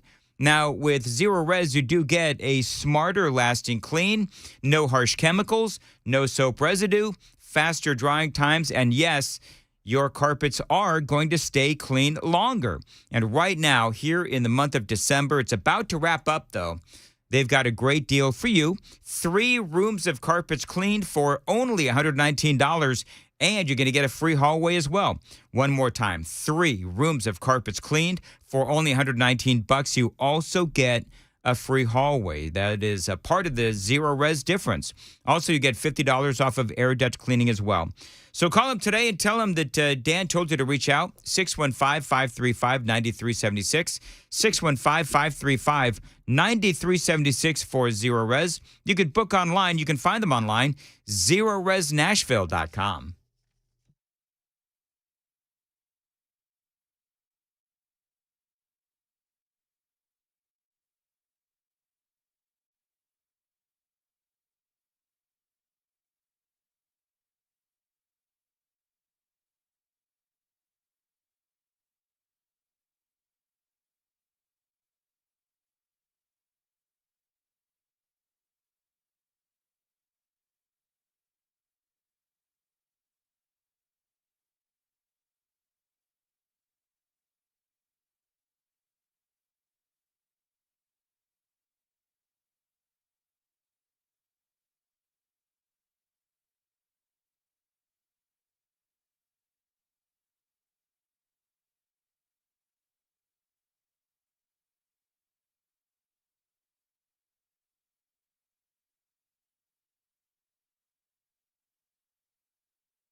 Seven o'clock on the dot. I'm Ken Weaver with your top stories. Full forecast and traffic in 5 minutes, and the travel rush for Christmas far from over. Millions hitting the skies before the weekend. Beth Murray flying out of Dallas. Well, I looked ahead at the weather, and it looks like it's going to be much more mild than it was last year. So I'm just keeping my fingers crossed. Yeah, incredibly, the extreme weather in the West causing very few cancellations, but hundreds of delays right now.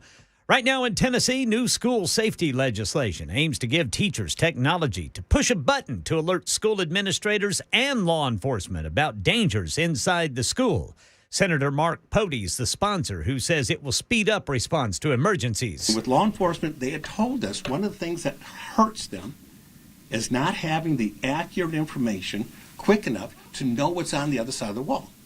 What is happening inside? That legislation going to be filed in the upcoming General Assembly in 3 weeks. Election 2024, Justin Finch with an update. On the campaign trail, former South Carolina Governor Nikki Haley, enjoying a bounce in recent polls, appears to be sharpening her attacks on Trump. In Iowa yesterday, Haley took issue with Trump's character, saying we need a president who's a role model. I don't like the discourse that we have. I don't like the chaos and the insanity we feel like we're in.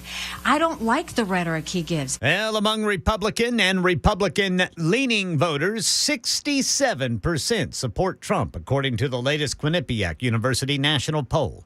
Well, it's holiday shopping crunch time. Catherine Cullen with the National Retail Federation. We are expecting to see more deals from those retailers that do have a physical footprint, whether it's in a mall or shopping center, looking to attract those customers who are out there hunting for those last-minute items. Yeah, retailers hoping to cash in on last-minute shoppers tomorrow on Super Saturday.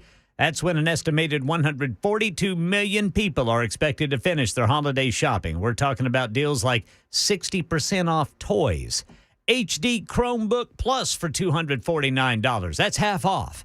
Here's some money news. Jim Ryan. About 240 million. 250 million personal computers could be headed to landfills as Microsoft ends support for the Windows 10 operating system. The company's next-generation OS is expected to bring advanced artificial intelligence technology to PCs. Windows 10 isn't the only thing disappearing from the tech landscape. Staffing firm Robert Half estimates that more than 100,000 workers at American tech companies lost their jobs in 2023. All right, checking futures ahead of this morning's opening bell on Wall Street. Dow futures down 122, S&P down 2, NASDAQ down 12. That's the latest news. Traffic and weather next. I'm Ken Weaver, WTN News.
We're going to talk about that straight ahead. But first, Ken. Yep.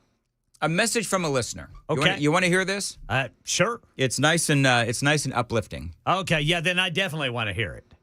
Dan, Johnny, and Ken. Merry Christmas. This is from 9707. You all have helped me through a difficult time the past year, and I really appreciate starting my day with you guys. Wow. Yeah, gave me hope, he says. Gave me hope that things were not as bad as they seemed. Thanks. Isn't that nice? Yeah, well, you're welcome. Yes, you're welcome. And you know what I'm going to say, Ken? What's that? Feeling is mutual. Like I don't know. I'm pretty sure you feel the same way, Ken. But it's no secret I've had a really difficult year myself. Yes. And part of what I love about this job is that there's a lot of positive feedback, and you have listeners who on WTN who are just so incredibly patriotic. and so incredibly supportive of what we do. And so and I'm not just blowing smoke at you folks. I'm really not. Every day, I thank the Lord that I get up at 12:26 in the morning so that I can do my show prep and come in here and do what I do. And I'm not being facetious. Like, the listeners to this station are like my Christmas gift all year long. Absolutely. And Ken, you've worked at a lot of radio stations. A lot of radio stations. And I have too, more than I care to mention. And this station and these listeners are the absolute best. And so one of the things that I will say to 9707 is, number one, thank you. But again, number two, the feeling is mutual to all of you who listen every day to, Nashville's Morning News, or, Chris, or Matt Murphy and Brian. Well, maybe not Matt, but Brian Wilson. I'm just kidding about Matt. See, that's what I try to do. I try to do the joke, and it never works. Anyway, so thank you very much to you folks for listening every single day. Again, as I said, it is my Christmas gift from you folks all year long. 7:10 on Nashville's Morning News on Super Talk 99.7 WTN. All right, so is this really a bombshell? If you're watching CNN, oh my goodness gracious, Ken, they are just. It is like 5-alarm fire. Yeah. So here's what bombshell reporting, Brother Dan. That is exactly right. So they're basically saying, and I'm going to read you, this is the headline from The Hill. Recordings reportedly show Donald Trump pressuring Michigan canvassers to not certify the 2020 vote. Bum, bum, bum. And this is all over the place this morning. Now, I'm just going to tell you that I believe that what Michigan is doing is they are setting up their own Colorado. So, because remember, odds are that the Supreme Court is going to throw Colorado and all of those other states. By the way, Michigan is one of those states. Supreme Court is probably going to say that anything related to the 14th Amendment does not apply to Donald Trump. So that's number one. So they need to come up with another insurrection-related reason to boot Donald Trump off of the ballot. And here we are. So I'm just going to read a little bit of this to you because, again, for anybody who knows anything about what was going on at the time, you know that there were plenty of reasons to ask for an audit. Because remember, Trump and Ronna McDaniel, they were simply asking for an audit, as opposed to, the Democrats, which is like, hurry up and certify. And Trump is like, no. Can we please make sure that all of the I's are dotted and the T's are crossed? And for that now, this is supposed to be some big hair on fire thing. Yeah. Again, from The Hill. Former President Donald Trump pushed Michigan canvassers to not certify the results of the 2020 election during a phone call, according to recordings obtained by Detroit News. We've got to fight for our country, Trump is quoted as saying on the recordings per the Detroit newspaper. We cannot let these people take our country away from us. The call, in which Trump pressured Republican Wayne County canvassers Monica Palmer and William Hartman. It occurred, they say, on November 17th of 2020, according to the news. It also involved Republican National Committee Chairwoman Ronna McDaniel. Apparently, she is heard on the recording, which, by the way, we don't have the audio. It's not out there. So they're reporting on the audio that they heard. I'm sure that audio is going to be coming soon enough. Yeah, I went to a newspaper. Yeah. That's where you send audio. That's always helpful. If you can go home tonight, do not sign it. We will get you attorneys, Ronna McDaniel said on the recording per the newspaper. And apparently part of the conversation was that, Wayne County, which is Detroit in Michigan, is a complete train wreck when it comes to elections. McDaniel said that she stood by a letter she and Michigan Republican Party Chairwoman Laura Cox wrote that urged the Michigan Board of State Canvassers to conduct an audit prior to the election results being certified, according to the news. What is wrong with having an audit? Yeah, exactly. Nothing. This is the thing that drives me nuts about this stuff is, you know, the left will turn this into, he's trying to steal the election. Yeah. He's trying to confirm that the election was credible and there wasn't cheating. I mean, this is amazing, man. She says, what I said publicly and repeatedly at the time, as referenced in my letter on November 21st of 2020, is that there was ample evidence that warranted an audit, McDaniel said in a statement. Palmer and Hartman were in a vehicle when they accepted the call from the former president himself, and that the other people came into the vehicle and could have heard the conversation.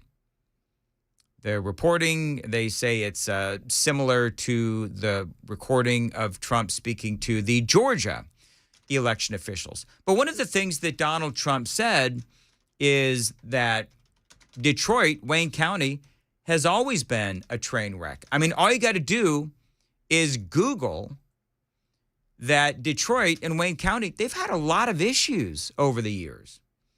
Records, too many votes in 37% of Detroit's precincts. So in other words, you've got, I don't know, whatever, 1 million people that are in Detroit, and all these different precincts, all of a sudden, they had like more votes than people. Well, how the heck does that happen?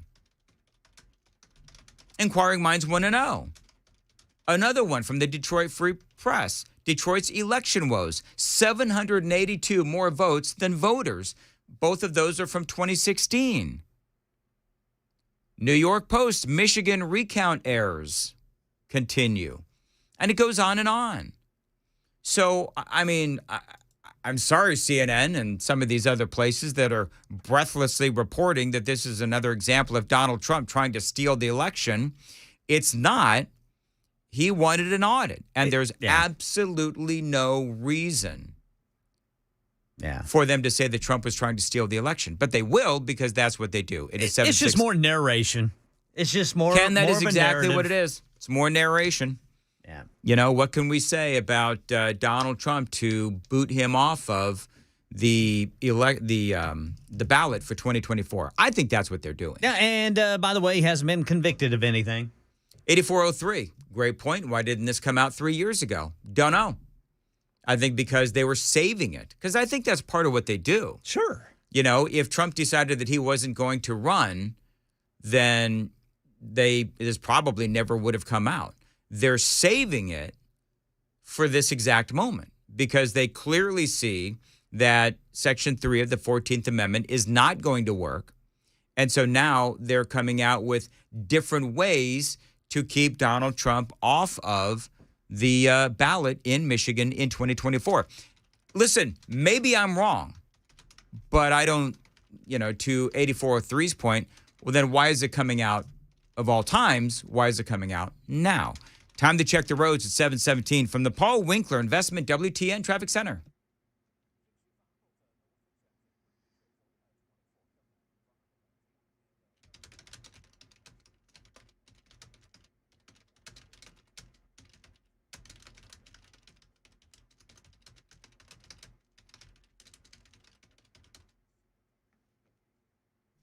All right. Thank you very much. As far as your weather goes, a very perplexing text message, by the way, Ken Weaver.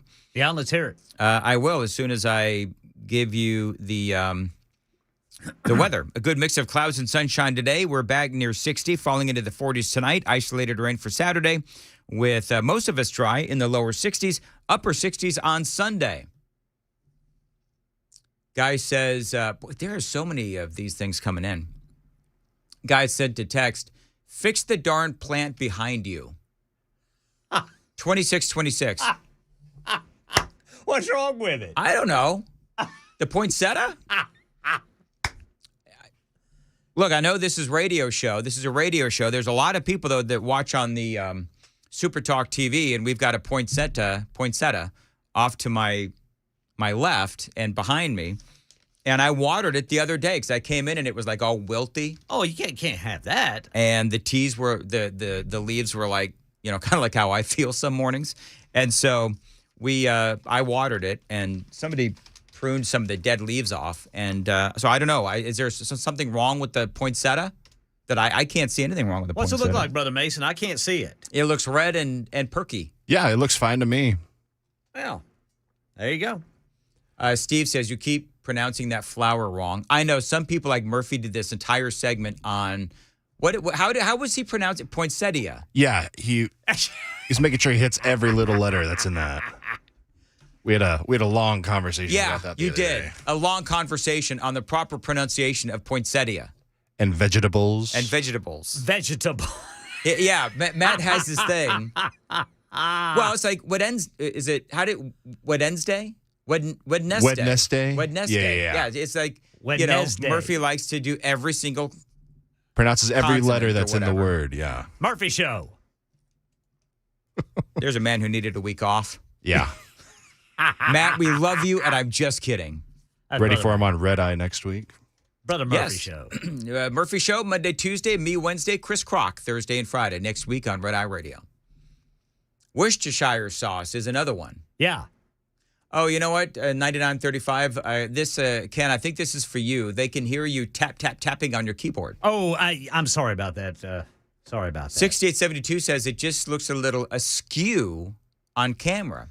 Thank you, 6872. I tend to use askew a lot. I use that word a lot. Askew. Askew. Yes. That's exactly right. Askew. All right, it's 7:20 on Nashville's Morning News. It's not centered, Dan. Okay. Oh, I guess it means like on the 26, stand. 26. It's triggering my OCD. Oh, we can't have 2626's OCD triggered. 7987, 1430. Okay, so I guess it's not centered. And I don't even know what I'm supposed to be centered. You're centered. I think it's not centered on the white stand that it's sitting on. So it's like more to its left. Oh, I see. You know what? I'm just going to mess with you people, and I'm just going to leave it like that. I was going to say push it all the way to the right. I could do that, or I could just check with Ken and see what's happening in the news. Yeah. Got some breaking news. Fox News is sending out an alert right now that apparently it has been announced an American hostage taken by Hamas in that October 7th attack has been declared dead. Here in Tennessee, Republican state lawmakers preparing to introduce more school safety legislation. It'll involve pushing a button. Details coming up at 7:30 on Super Talk 99.7 WTN. All right, so I've centered the poinsettia. And so now, hopefully, everyone's OCD is okay now. Hopefully, it doesn't change by the time Wednesday comes around. You know what the thing is? Here's the funny thing about our poinsettia is, and folks, if you haven't checked out the Super Talk TV, you've got to. I moved the poinsettia like 2 or 3 inches to the center. All the leaves started falling off. No. Mm-hmm. Yep. I think it's time for our poinsettia to cross over the poinsettia rainbow bridge. So we got another week. At least make it to New Year's, right? I don't know. I'm gone after today. That's fair. Because I'm doing Red Eye at home. I've got an afternoon show somewhere today in Dallas, and so. But I'm doing all that at home. So after I'm gone, I'll be here. I'll be here all week. You know, if you want to take the poinsettia home, you can, Mason. I guarantee you, when you pick it up, all the leaves are going to fall off. Yeah, I was going to say it might be my fault that it's falling apart. I mean, I haven't even touched it, but my thumbs are not very green. That's for sure. Oh, I kill everything. Yeah, I think when I was in my 20s, I killed a cactus. I mean, it was just I think I may have overwatered it. I don't remember. Anyway, it's 7:23 on Nashville's Morning News on Super Talk 99.7. Oh, Joe says I love this because this is something I've noticed. Joe says, Twitter says one person is watching Super Talk TV. In fairness to me, nobody watches us on Twitter. If you want to know where to watch us on Super Talk TV, really, all the really good action is on YouTube and Facebook. I think that's where all the cool kids are. I know that's where Turd Ferguson is. Turd Ferguson? I think Turd's on YouTube. Yeah, he's a YouTube guy. we appreciate them for sure. Yeah. Yeah. Snark, one of my favorite watchers. Snark is over there on YouTube as well. It's like, hey, I got two streaming on Twitter right now. Really? There you go. Oh, you guys are X. That's what you guys mean. The old X machine. Yeah. Yes. What about Twitch? Check Twitch is the one. I don't We even got know one what there. I don't even know what Twitch is. It's just a streaming platform. Yeah, it's for gamers. All right, very good. By the way, you can also watch us at 997wtn.com. Yeah, So there you go. The tried and true. Whenever I go to YouTube, we just because I subscribe. You got it. By the way, you got to subscribe to it, folks. Yes. But whenever I go to YouTube, we automatically come up. Yeah. So if we're broadcasting, we come right up. I gave myself a haircut last night. So if you want, folks, log on and look at Brother Ken Weaver's haircut. Broke out the Flowbee, did you? What's a Flowbee? It's a thing you use to give yourself haircuts. Well, this it was a pair of clippers. Okay, very good. You did that, really? Yeah. You do. You give yourself haircuts with clippers? Yeah. Yeah, I just run it over my head and, it comes off. And then I sweep it up and take a shower and wash off all the stuff that I can't get out of off my back. Ken, do we need to crowdsource a trip to Supercuts for you? No way, man. I do my own hair. Okay, very good. We got to go. It's 7:25. Ken Weaver saves about $40 doing that. How do you know when you've completely given up? Sweatpants and giving yourself your own haircut. There you go. 7:25 on Nashville's Morning News. The Kellum Stem Cell Institute. Listen, folks have a lot of ailments these days. You've got sports injuries like concussions. You've got arthritis, asthma, lung issues, congestive heart failure. I could go on, but I think you get my point.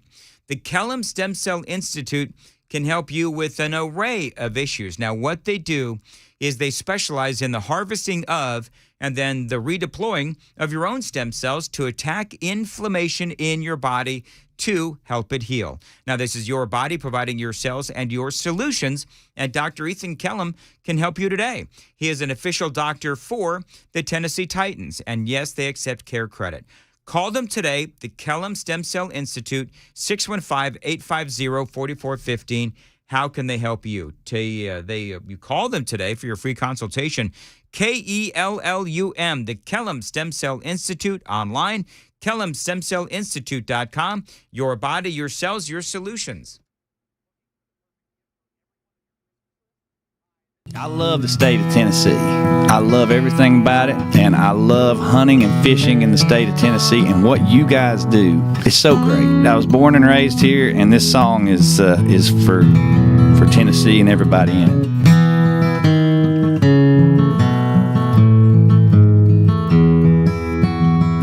Well, I have roamed across the land, and I have sailed deepest sea. When I've drawn my last breath, do this one thing for me. Say, won't you take me back to Tennessee, where southern streams are flowing free. Me and mine, Lord, will always be right at home in Tennessee, right at home in the woods of Tennessee, right at home in Tennessee. Awesome.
729, Nashville's Morning News on Super Talk 99.7. This is for all my listeners who are struggling with hair loss. Now, I'm sure that you've tried all the lotions and the pills and the creams and the potions.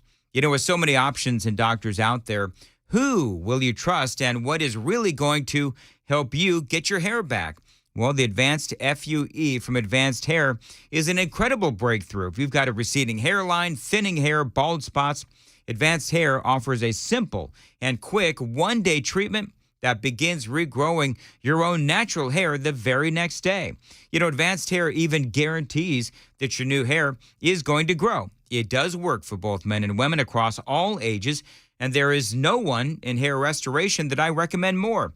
For your free consultation, call them 629-348-HAIR, 629-348-HAIR. If you move forward and mention my name, you get $500 off, 629-348-HAIR. Refine your hairline with the team that has redefined hair restoration. And don't forget to ask about that guarantee. Make sure to view the incredible before and after photos at advancedhair.com. That's advancedhair.com.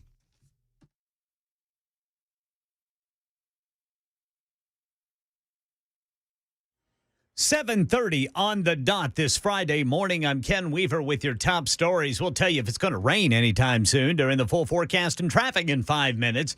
Meanwhile, some breaking news about the Israel-Hamas war. Fox News putting out an alert that says an American hostage taken by Hamas during the October 7th attack has been declared dead. The Hostages and Missing Person Families Forum announcing today it's a 73-year-old man, the first American hostage to have died in the conflict, but it does not say how he died. This man's wife is still a hostage. Right now in Tennessee, Republican state lawmakers are preparing to introduce another school safety bill. Senator Mark Pody telling a news conference yesterday it's designed to speed up response by letting teachers simply push a button to notify school administrators and law enforcement about a danger, a medical emergency, or a discipline issue in the classroom. The teachers are going to have the protection of saying to the administration, this is what's happening in my classroom. I need your help. And here's the proof that it happened. The money to pay for it would come from the state's safety grant program. Vote 2024. Polls show former President Trump keeps getting stronger. The other Republican presidential hopefuls getting more frustrated. Governor Ron DeSantis, who a year ago led Trump in some polls, but is now struggling, blamed Trump's legal troubles, making it harder for the other candidates to gain traction. It just crowded out, I think, so much other stuff, and it sucked out a lot of oxygen. Yeah, among Republican and Republican-leaning voters, 67% support Trump, according to the latest Quinnipiac University national poll. Right now in our nation's capital, the White House says it's turning up the economic heat on Russia, going after companies that help fund its war. The new U.S. sanctions will go after smaller financial institutions that Russia has used to avoid the big bank sanctions and keep moving money to fund its attacks on Ukraine. The U.S. will give those smaller banks the choice of either blocking those Russian arms sales or losing international business. All of this comes on top of nearly 2 years of some of the harshest sanctions the U.S. has leveled against any nation since the war began. That's Andy Field reporting, and the latest news. Traffic and weather next. I'm Ken Weaver, WTN News. Thank you, Ken. I'm going to tell you about my friends at Window Nation. Now, I've got a soft spot for this company because they put outstanding windows in my basement studio. I've used this company. I trust this company, and they are a great company. 866-90-NATION is their phone number. If you're thinking about getting new windows for 2024, call my friends at Window Nation. You owe it to yourself to check them out because they are going to save you a lot of money because they always have great ways to save you money. For example, here in the month of December, get 0% interest for 5 years. So if you have to finance some windows, they're going to do that for you, and they're offering you 0% interest for 5 years, plus 50% off of all styles of windows. You can save thousands of dollars on your new windows and your energy bills as well, all the while upgrading the look and feel of your home. So remember, you get 50% off of all styles of windows, and they've got a ton of styles. And you get 0% interest for 5 years. Call my friends at Window Nation. Tell them Dan Mandis told you to reach out. 866-90-NATION is the phone number. 866-90-NATION, windownation.com. For many of us, generators are becoming a must-have household appliance. From unpredictable weather to surprise outages, it's better to be safe than sorry. Generator Supercenter of Nashville offers fast and easy installations with 24/7 service and monitoring to all brands of generators and expert repairs done right. Our mission is to make owning a backup generator simple and easy. Visit your local store today or check us out online. Generator Supercenter of Nashville. We serve all Middle Tennessee.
.738 Nashville's Morning News on Super Talk 99.7 WTN. Trying to get Congressman Tim Burchett on the radio show this morning, which, by the way, just so we're all clear, there's no chance that he'll come on today because it's a very, very last-minute thing. But listen, he made news. You know, we were talking about that earlier, and folks are, you know, really, really talking about what Tim Burchett said. If you missed what he said, I will tell you once again. Well, I'll just play you the audio again. I'm gonna slam through a bunch of topics right now just because they're. Oh, he says sure. Hey Ken. Oh, hold on. You want to call in now? What's that, Brother Dan Mandis? You want to call in now? Do you think he'll come on? You think Tim Burchett will call in now, Congressman? What's he say? It's the whole thing about, how people are, congressmen are compromised.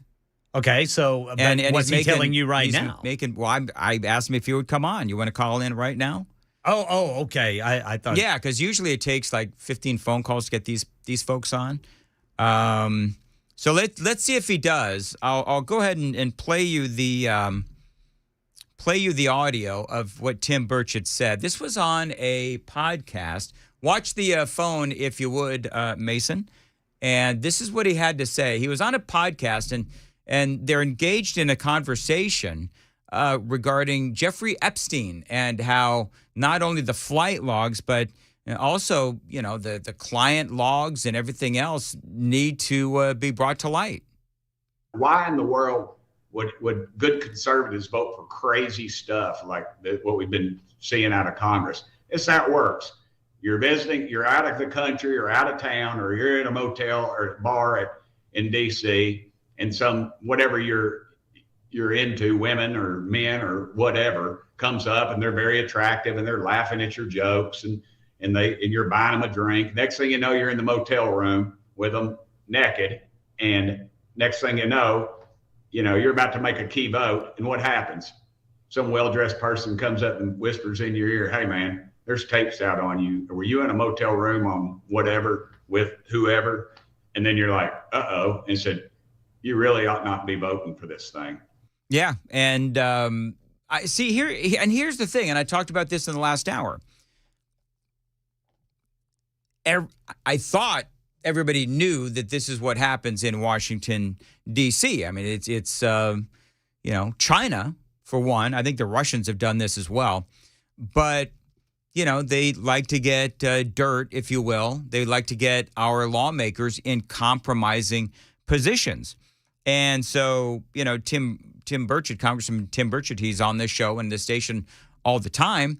And he's very matter of fact about that. The headlines, of course, all over are reading like he is out there sort of blowing the whistle because some conservative lawmakers are compromised. And that's why they're voting for this piece of crap legislation.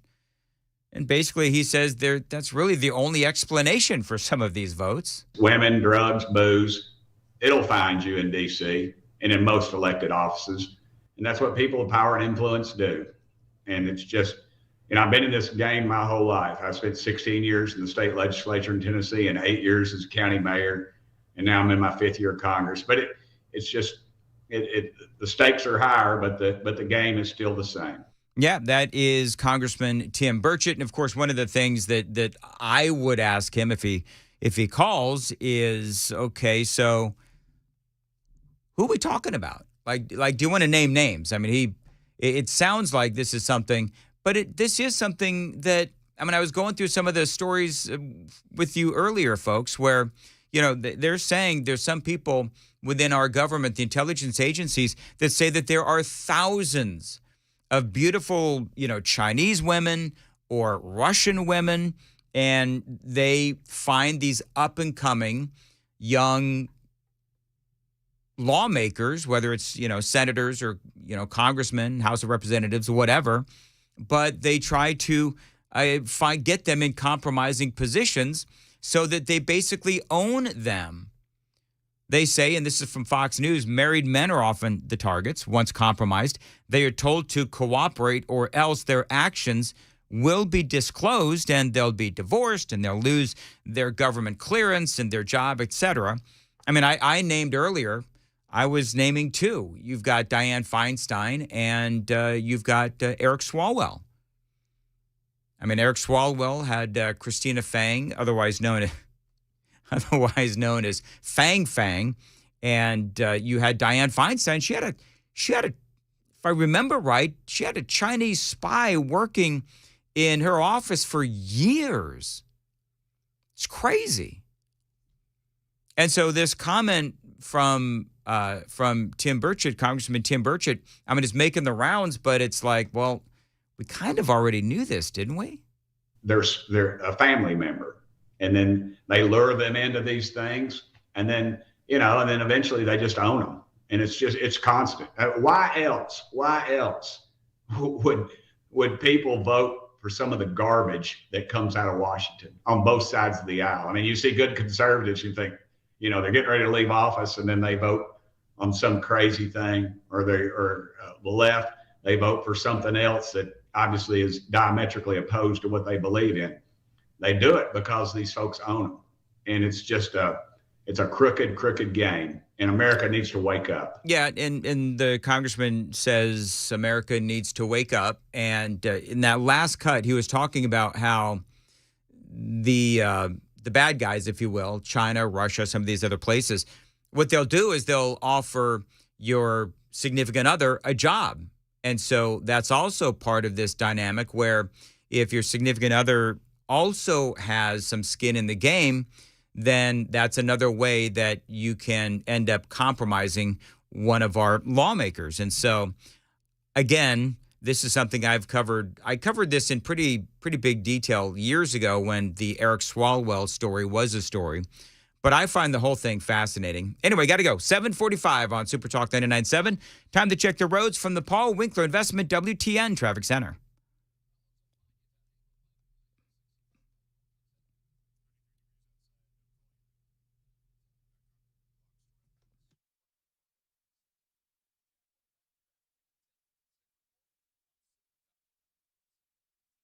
All right, thank you very much. It's 7:46 on Super Talk 99.7 WTN. As far as your weather goes, can I just say I apologize. I am getting hammered with text messages, and I'm sorry. And that is where Mason sent my weather report today. So, Mason, this is all your fault that I'm woefully unprepared for this. I just like to make it a scavenger hunt for you. That's exactly right. Make you work for it. A good mix of clouds and sunshine today. We're back near 60, falling into the 40s tonight. Isolated rain for Saturday. Most of us dry in the low 60s, upper 60s on Sunday. And appreciate you listening on Super Talk 99.7 WTN. A couple of other things real quickly. We spend a lot of time talking about what is going on in Michigan. The 16 states, because if you're just joining us, Michigan, I believe, is now, they're now on their way to do whatever they can to try and boot Donald Trump off the ballot. This is from the Gateway Pundit. Oh, no. Hey, Ken. Yeah. Hey, Ken, talk for a second. I got Tim Burchett on. Literally, he's calling my cell phone. Okay. Hey, Congressman. Working on some stories coming up here. Want to follow up on the announcement that a American hostage is among those dead. All right, there thank you, in Ken. Gaza. I got it. He was calling my cell phone. Oh. All right, he's going to join us at 8:05. Tim Burchett, Congressman Tim Burchett is going to call us at 8:05. All righty, you going to ask him to name names? Yeah, I mean, I will. He won't, but we got to ask. I'm going to. Well, yeah, have to. The 16 other states where President Trump's enemies are trying to kick him off the ballot. You've got 9 active cases brought by long-shot GOP presidential candidate. So here are the full list of states that are trying to boot Donald Trump. Alaska, Arizona, Maine, Michigan, that's, of course, a big one, Nevada, New Jersey, New Mexico, New York, Oregon, South Carolina, Texas, Vermont, Virginia, West Virginia, Michigan, and Wyoming. And so you have, all of these. The New York Times reports 4 of these lawsuits in Michigan, Oregon, New Jersey, and Wisconsin have been filed in state courts. 11 lawsuits, Alaska, Arizona, Nevada, New York, New Mexico, South Carolina, Texas, Vermont, Virginia, West Virginia, and Wyoming have been filed in federal district courts. Let's see here. The paper also notes that while a federal case in Maine fell by the wayside, it still has another challenge to Donald Trump pending. So, I mean, as I said, one way or another, these folks are not going to rest until they can get Donald Trump off of the ballot in all of these different states. Some other news that is going on, of course, John Kirby is out there, and do I have time to do this? 7:50 on WTN real quickly. John Kirby continues to deny that our weapons were left behind in Afghanistan and that they have ended up in the hands of bad guys. Now, I'm going to play this audio for you. This is John Kirby. He was asked a question. This was earlier this week regarding the weapons that were left back in Afghanistan. 21 Pakistani soldiers were killed by the weapons that were left in Afghanistan. Were those weapons left there? Was that a mistake, or was it left intentionally? I haven't seen the reporting on these to verify what you've said about weapons left in Afghanistan participate or being used to. 21 soldiers that were killed in Pakistan, the weapons that the Taliban used were the weapons that the U.S. left in Afghanistan, the goggles. I haven't seen those reports. All right, so basically the reporter is asking about this attack in Pakistan that killed a bunch of, I guess, Pakistani soldiers, and they looked at the weapons, and the weapons that the terrorists used were indeed apparently weapons that came from America to Afghanistan and that were left. And so Kirby is now being asked this question. And just for the record, we left Black Hawk helicopters, Humvees, military drones, M16s, M4s, and a whole lot more. Now, the M4s and the M16s, if you don't know, those are guns. And Hamas has been using these same weapons in Israel. But let me remind you, please, take the opportunity to remind you, we didn't just leave a bunch of weapons in Afghanistan. This is a fallacy. This is a farce. What we did over the course of our 20 years in Afghanistan, of course, with congressional approval and consultations, was armed and helped equip the Afghan National Security Forces. Now, and as we have said time and time again, that as the Taliban made advances, those Afghan National Security Forces, many of them decided not to fight, but yet to lay down their arms and leave. But the arms that you're talking about, and again, I can't verify these specific reports, belong to the Afghan National Security Forces. That's what was left behind, not that the United States just walked away and abandoned a bunch of weapons in a pile in Afghanistan. That's just simply not historically accurate. Well, you know what is weird is because NBC News, Newsweek, Fox News, India Today, which is the largest newspaper in India, the Daily Mail, all of these places have reported that we left our weapons in Afghanistan on the way out the door. And there is story after story after story where those weapons have ended up in the hands of terrorist organizations like Hamas. And I'm sorry, John Kirby, but that's just a fact. And I guess the question is, who do you believe? Do you believe John Kirby from the always lying Biden administration? Or do you believe a lot of these legit news organizations? I mean, we could quibble about NBC, but whatever. Jim Ferguson, a British politician, tweeted a photo of Taliban militants with American guns and linked it to the Hamas attack on Israel. A high-ranking Israel Defense Forces commander said U.S. weapons left in Afghanistan by the Biden administration were found in the hands of Palestinian groups active in the Gaza Strip. I mean, folks, it goes on, but, you know, one of the things that I would also say is, okay, I suppose we can quibble about whose weapons they really are, but part of what I would say is, how about if we just stop funding Iran? Because when you look at the funding, I'm sorry, I just got so distracted. Chris Hand brought his daughter in, and she's cute as a button. So I think that's going to be fun to have Chris's daughter in the studio. Anyway, one of the other stories that I saw was that you have Iran, of course, as everyone knows, paying for a lot of that weaponry as well. All right, very good. It is 7:54. Ken, what's coming up in the news at 8? Well, we're learning the fate of another dual American-Israeli citizen in Gaza. Also, there's some brand new money news that has just been released. It looks like prices may have fallen last month for the first time since early in the pandemic. We'll get you those numbers coming up at 8 on Super Talk 99.7 WTN. Thanks, Ken. 754 Nashville's Morning News. Selling your home during the holidays can be stressful, but it doesn't have to be. Dan Mandis here. Now, with the guaranteed offer from Mark Spain Real Estate, you can receive the strongest cash offer in the industry. So you can sell your home fast and make the most money this holiday season. You don't have to worry about the hassle of constant cleaning and making costly repairs. There's no showings, no open houses, and no stress. With over 10,000 five-star reviews, Mark Spain Real Estate is the most trusted and experienced real estate team in America. Their guaranteed offer keeps you in control, so call them and tell them Dan Mandis told you to reach out, 855-299-SOLD. Find out what the guaranteed offer would be on your home. There's no obligation.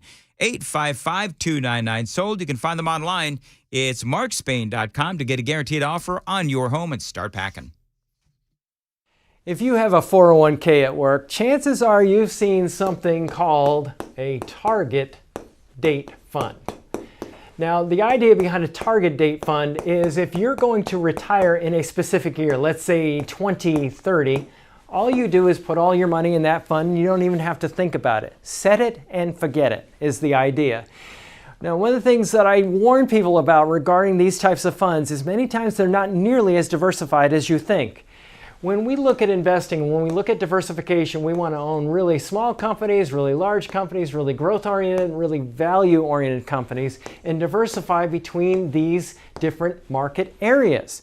Target date funds tend to focus more attention down here for a really basic reason.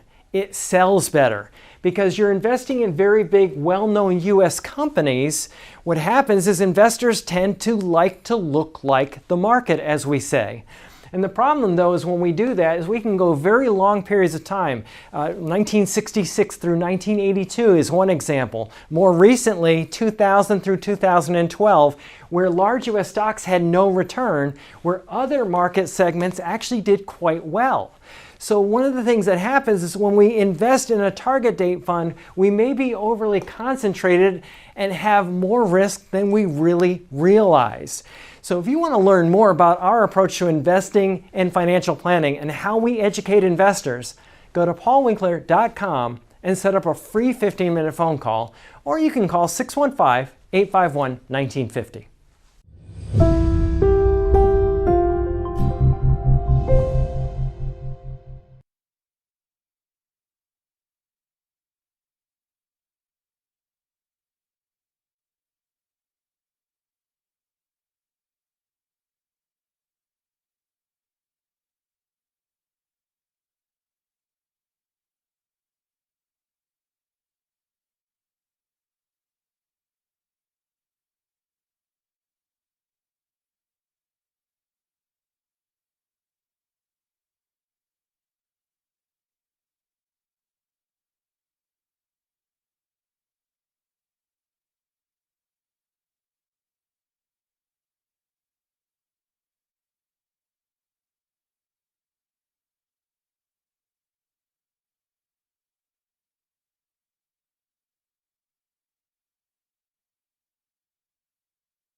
8 o'clock on the dot this Friday morning. I'm Ken Weaver with your top stories. Got the full forecast and traffic in 5 minutes. Breaking money news. Looks like hope continues for a so-called soft landing of beating inflation while avoiding a recession.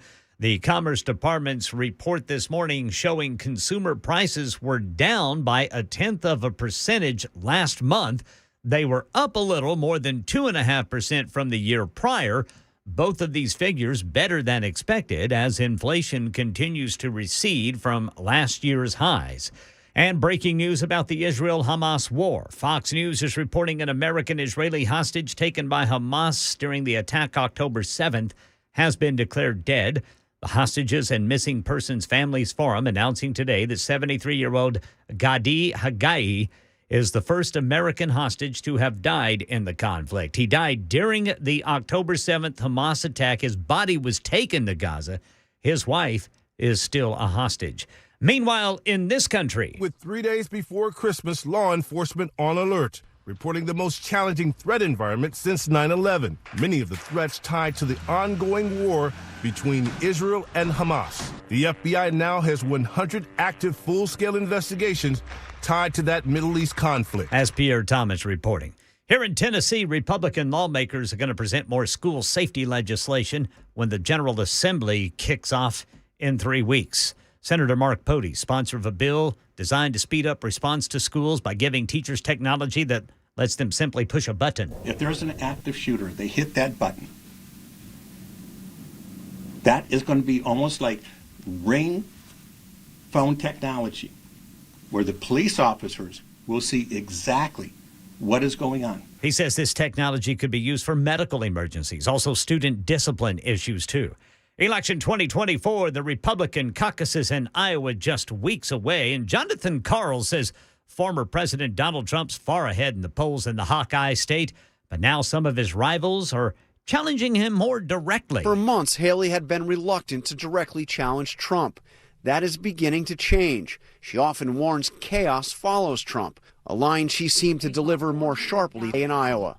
Everybody knows 4 more years of chaos, we won't survive it. She also took issue with Trump's rhetoric and his character. I don't like the rhetoric he gives. Character does matter, and how we treat people does matter. It may take more than that. In virtually every poll, Trump's lead is as big as ever. Yeah, among Republican and Republican-leaning voters, 67% support Trump, according to the latest Quinnipiac University national poll. Market Numbers Report. Market Numbers brought to you by Beacon Capital Management. Online at beaconcm.com. Dow futures down 63. S&P up 9. NASDAQ up 39. That's the latest news. Traffic and weather next. I'm Ken Weaver, WTN News.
8:07, Nashville's Morning News on Super Talk 99.7 WTN. Good morning to you, friends. Well, yours truly is out after this last hour for a week here on Super Talk 99.7. J.D. Hayworth is going to be filling in for me. I've got an afternoon show in Dallas later today. One night, the morning of the 28th on Red Eye Radio. And other than that, I won't be doing much talking. So I want to take this time to wish you a very Merry Christmas. Congressman Tim Burchett is joining us on the Newsmaker Hotline. He has been making a lot of news this morning. I woke up to this comment from the congressman as he was speaking to Benny Johnson, a podcaster. Why in the world would good conservatives vote for crazy stuff like what we've been seeing out of Congress? It's how it works. You're visiting, you're out of the country or out of town, or you're in a motel or bar in D.C., and some whatever you're into, women or men or whatever, comes up and they're very attractive and they're laughing at your jokes and you're buying them a drink. Next thing you know, you're in the motel room with them naked, and next thing you know, you're about to make a key vote, and what happens? Some well-dressed person comes up and whispers in your ear, "Hey man, there's tapes out on you. Were you in a motel room on whatever with whoever?" And then you're like, uh-oh, and said, "You really ought not be voting for this thing." Congressman, I appreciate you joining us here at the last minute on WTN. When you made that statement, did you think that you were going to be getting as much press or headlines as you have this morning? I didn't care if I did or I didn't. You've got, and let's look at Eric Swalwell, for instance. Here's a guy who has an acquaintance with a known Chinese communist spy. He has had this relationship, and these people get these. Listen, China is playing the long ball here. They are playing not, next week, but they got with Swalwell when I think he was in city council. We've seen it. I mean, they'll hook up at when they're in college on, in college leadership positions. I mean, they cast that net pretty broad, and for us to sit and and then he's allowed to stay on the Intelligence Committee, where I'm not privileged to get that information, as you well know, and the vast majority of Congress is not. Yet he has given briefings on things of national security. I mean, real national security. I've been in on some briefings, and stuff is pretty alarming. It ought to keep you awake at night, literally. And these guys are on stuff that far surpasses that. So I don't know why it's such a big news story. Well, Congressman, if I may, what is interesting is you're absolutely right. I mean, we've known about Eric Swalwell. I was earlier relating a couple of different stories that I'd compiled where China, Russia, by the way, does the same thing, as you probably well know. Yeah. Where they've got thousands of these, good-looking young women that they have dispatched across, the United States and the world. And so I was saying earlier that I didn't understand why this is such big news now, because everyone has known this. I guess I don't know if it's maybe you're saying the quiet part out loud, but I guess part of the question would be is there anyone in particular, because it is being framed as you are saying that currently right now there are some, this is just how it's being framed, there are some conservatives who are compromised, and that is why they are voting the way that they have voted. Well, that's probably a mischaracterization, but it is stating the obvious that there is something going on. There has to be, and this has gone on in the past, and so all of a sudden we don't think it's going on now. I mean, that is totally ridiculous. You have cocaine in the White House, and our own intelligence agencies decide to stop the investigation. You just look at every little thing that's going on in this country, and just all of a sudden it just stops. You've got you've got a president who is obviously compromised, his son taking millions of dollars, and there's no proof that they've even paid any taxes, and our Justice Department does nothing. Something has to be going on. You've got a border situation. We have over 100,000 children.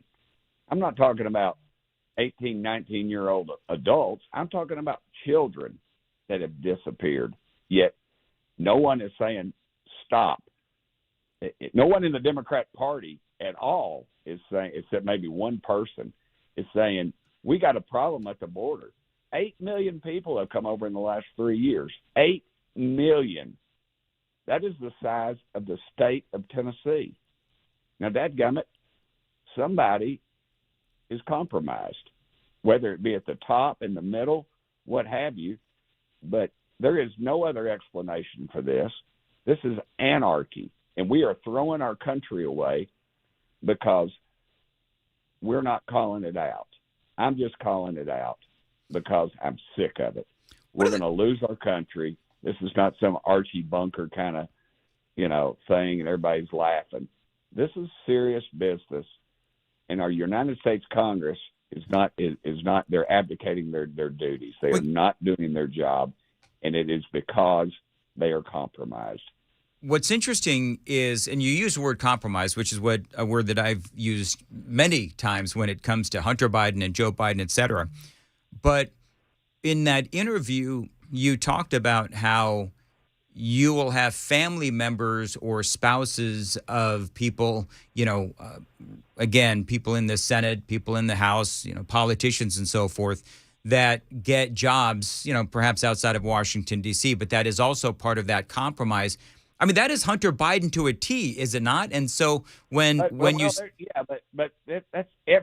is on both sides of the aisle. Yes, that is on both sides of the aisle, and it's public record. It's been written up in the past. Again, I'm just calling out the obvious.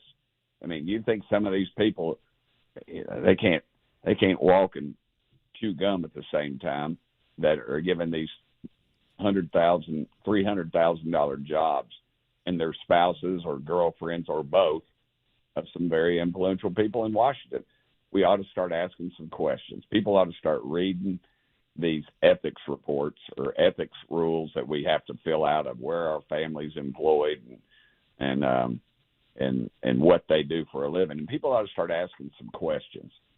It's no coincidence that several people up there, their spouses work for big firms that deal with and that receive some largesse because their spouse is on a committee or is chairman. And there's, again, Pelosi making whatever 70% return investment on her stock portfolio. Man, y'all need to start doing a little more digging. Representative, go ahead. I'm sorry. It's all right. I got to jump the traffic. Then I'm going to come back to you, Representative Tim Burchett, joining us on WTN. Time to check the roads from the Paul Winkler Investment WTN Traffic Center.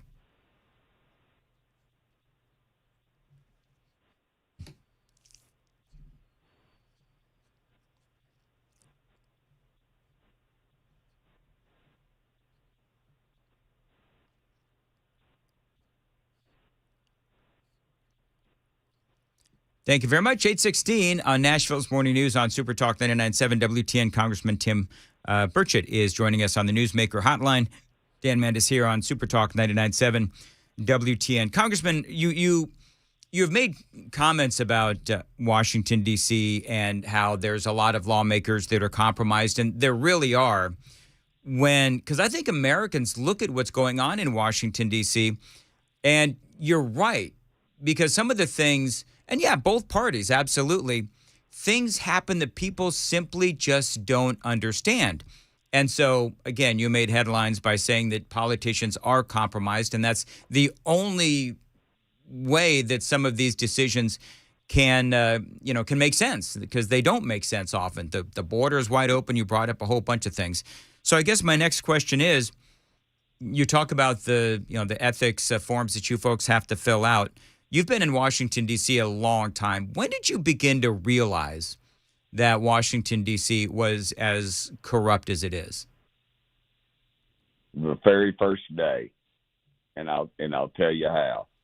I sold some stuff on eBay. I used to, I always say it's just like having a garage sale, but nobody has to use your bathroom.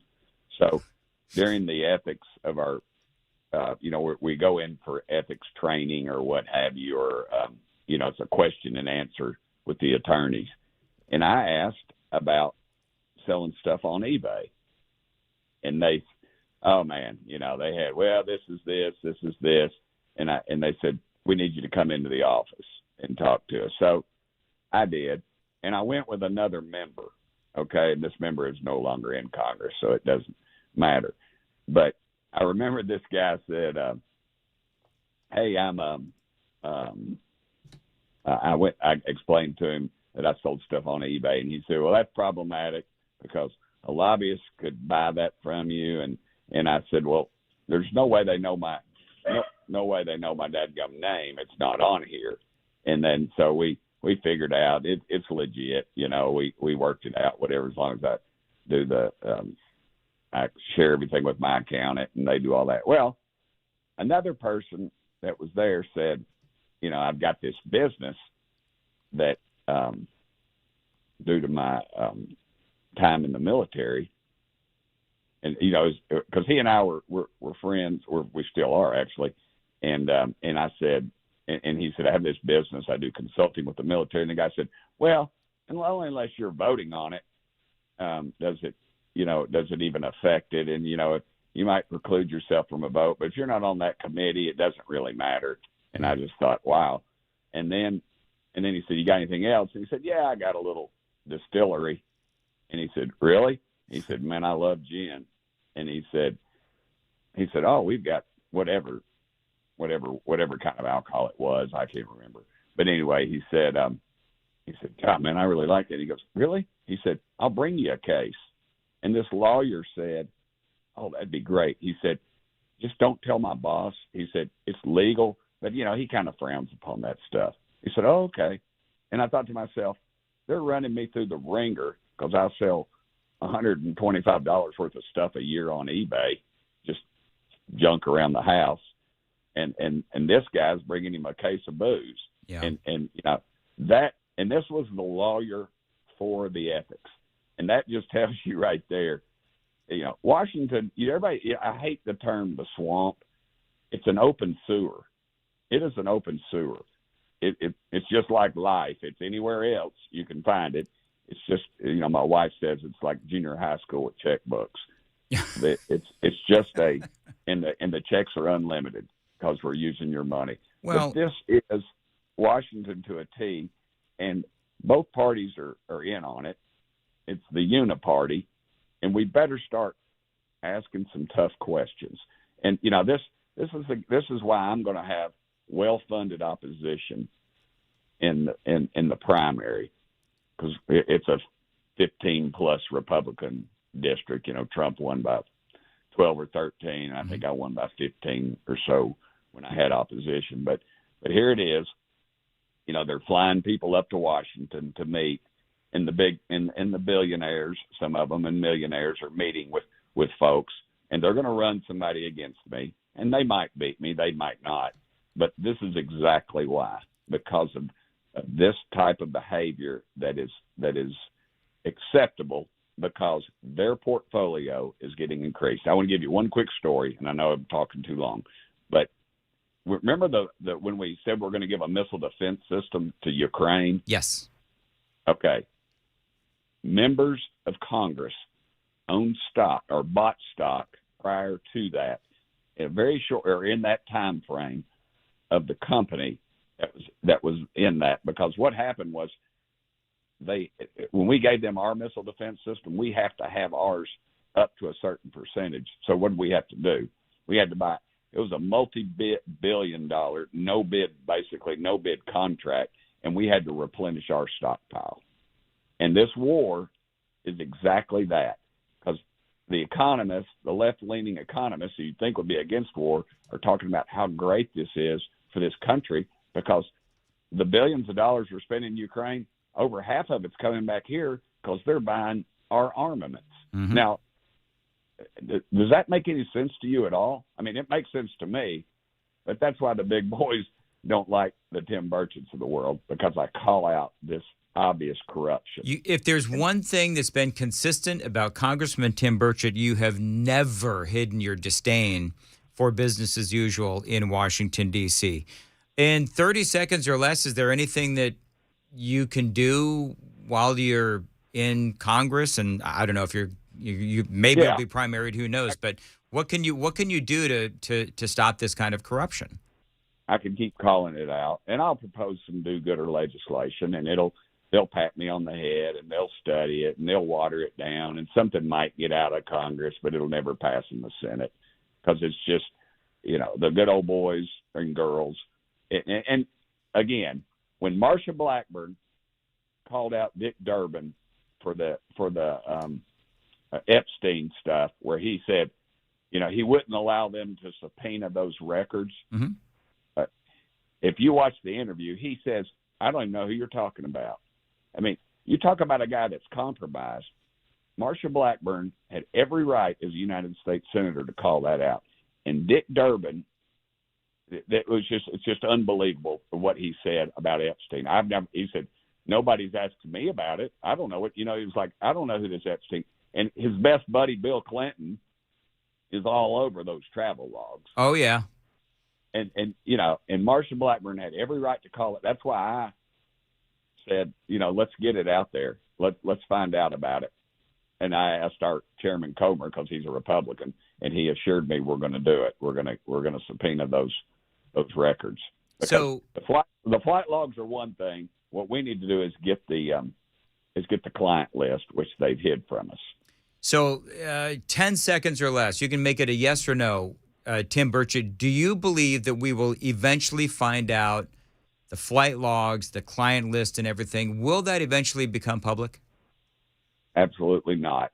It's already been washed. My folks tell me this thing is already washed. They'll put out, they know Clinton and a few others. He's just a neighborhood boob.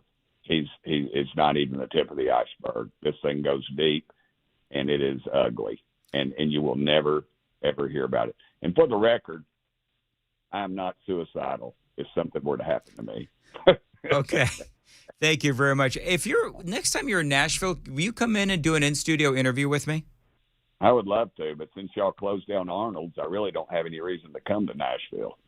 Yeah, that's what a lot of people say. Well, if you, for whatever reason, happen to be in Nashville, let me know, and we'll see if we can sit down and have a conversation. And with that, I will wish you a Merry Christmas. Congressman Tim Burchett joining us on Super Talk 99.7 WTN 825. Running late, but worth it. Dan Mandis here.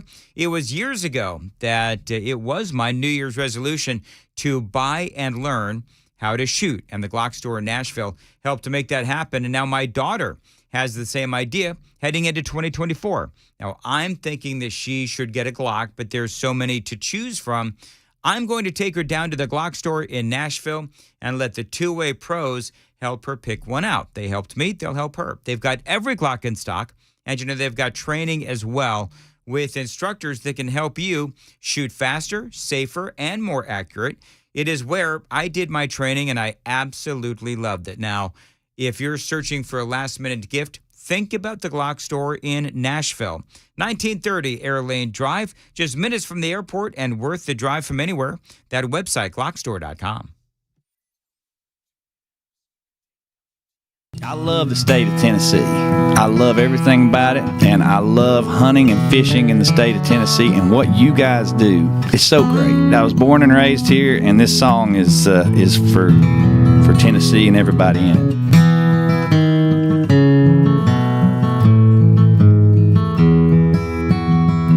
Well, I have roamed across the land, and I have sailed deepest sea.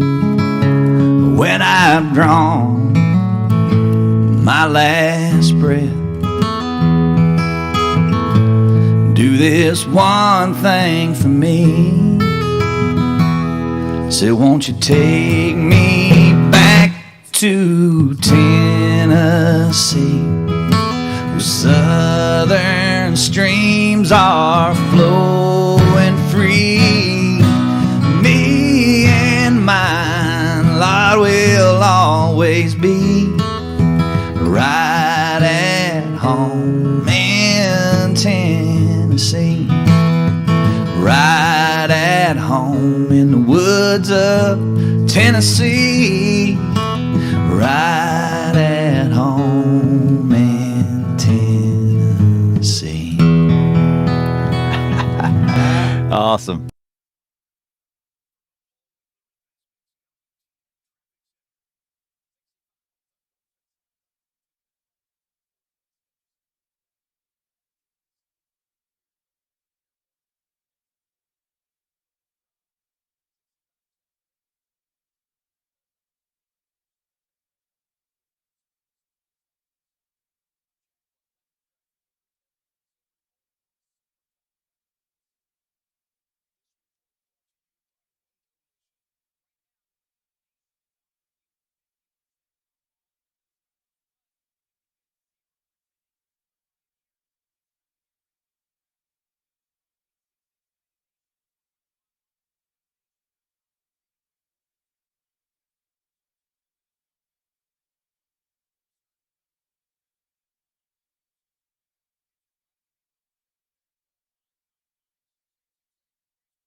$8:29 on Super Talk 99.7 WTN. Listen, may be cold this morning, but it's going to get a lot colder in the months ahead. You need to make sure that your heater is working and working well.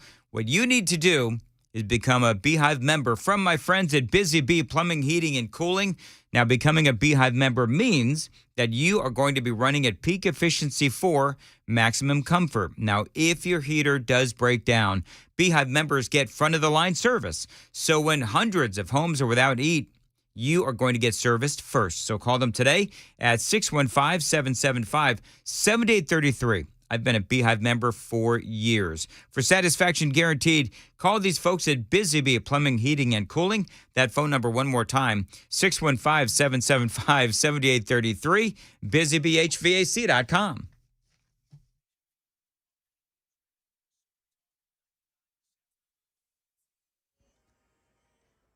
8:30 on the dot. I'm Ken Weaver with your top stories. Full forecast and traffic in 5 minutes. Got some money news. An index closely watched by the Federal Reserve shows inflation is easing. That is the speed at which prices are going up. Commerce Department's report showing consumer prices down by 0.1% last month and were up a little more than 2.5% from the year prior. Both of these figures better than expected as inflation continues to recede from last year's highs, but Americans still paying an extra $680 a month than was the case 2 years ago. President Biden today pardoning marijuana use nationwide. It applies to all U.S. citizens and lawful permanent residents in possession of pot for their personal use on federal land and those convicted of similar federal crimes, but it does not apply to dealers. And right now in Tennessee, Republican state lawmakers to introduce another school safety bill when the General Assembly convenes in 3 weeks. This bill would provide technology for teachers to push a button alerting school administrators and police immediately when there's a shooter, a medical emergency, or a student discipline issue in the classroom. Market Numbers Report. Market Numbers brought to you by Beacon Capital Management, online at beaconcm.com. Here's Jim Ryan. After another solid advance Thursday, Dow futures pointed to a lower start to this trading day. S&P and NASDAQ futures were slightly higher. The Dow Jones on Thursday gained another 322 points and closed at 37,404. The S&P 500 added 1%. The NASDAQ composite climbed 1.25%. Buy now, pay later plans are more popular than ever. Consumer advocates are raising red flags. Demand for debt counseling selling services is up significantly this year as shoppers buy jewelry, clothing, plane tickets, and appliances with weeks-long interest-free loans. The number of Americans working from home is expected to rebound in 2024. And experts say employers will have to figure out a hybrid office remote work model. Companies could also use the new year to redesign office spaces to facilitate collaboration. And more cities are expected to convert empty office space into apartment buildings. All right, we're 2 minutes into the new trading day, and right now the Dow is flat. S&P up 15, NASDAQ up 55. That's the latest news. Traffic and weather next. I'm Ken Weaver, WTN News. Thank you, Ken. 8:32 on Nashville's Morning News. Friends, if you even think that you need some concrete leveling, waterproofing foundation work, you've got to call the people that I trust, USS, United Structural Systems. But don't just listen to me. Listen to the 25,000 100% satisfied customers that they've helped over the years. Now, these folks at USS, they are the absolute best. So, if you think that you've got issues, don't stress and call the best, USS, United Structural Systems. Tell them Dan Mandis told you to reach out. That phone number is 615-488-7855, USSTN.com.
8:37, Nashville's morning news on Super Talk 99.7 WTN. Ken Weaver, we've got 5 amigos today. 5 amigos, and one of them is the most important of us all. That's exactly right. So we'll save the best for last. Ken's here. Good morning, boys and little lady. You'll be first. Mason Fleming is in here for Johnny B. I'm Dan. That's Chris Hand. Hello. And Chris's daughter is here. Hi. Oh, listen to that little voice. Oh. Wait, hold on. Kill the music. Kill the music. Say hello again. Hello. Oh, geez. Oh, I miss those little voices. You know what? I know what's going to happen right now is Amy's going to be on me to have another kid after this segment, man.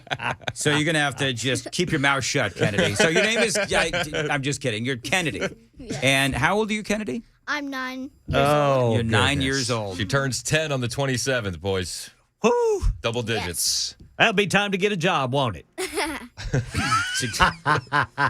She laughs awkwardly and nervously. Dad, am I really going to have to go to work? The hairy man says I have to go to work. That's why we're here. We're going to skirt child labor laws and get her working. Listen, if my noon to 3 host doesn't show up, can you like maybe host for 3 hours? Sure. Sure. Dad's like, no. Now, Chris, you have a lot of courage. Because when my mom was in here a few years ago, I wouldn't put her on the air. I didn't know what she would say. We had that long talk on the way in, didn't we? Really? Yes. Here's what you can say, and here's what you cannot say. Is it true your dad's a closet Democrat? Does he when you go into the kitchen, does he actually have like a Biden-Harris magnet right there on the refrigerator? Yes. She's like looking at Dad. Really? What do I say about Joe Biden? That he sucks. Don't say it like that. Could everybody hear that okay? She said he sucks. Listen, she spit out of the mouths of babes, right? I mean, listen, absolutely true.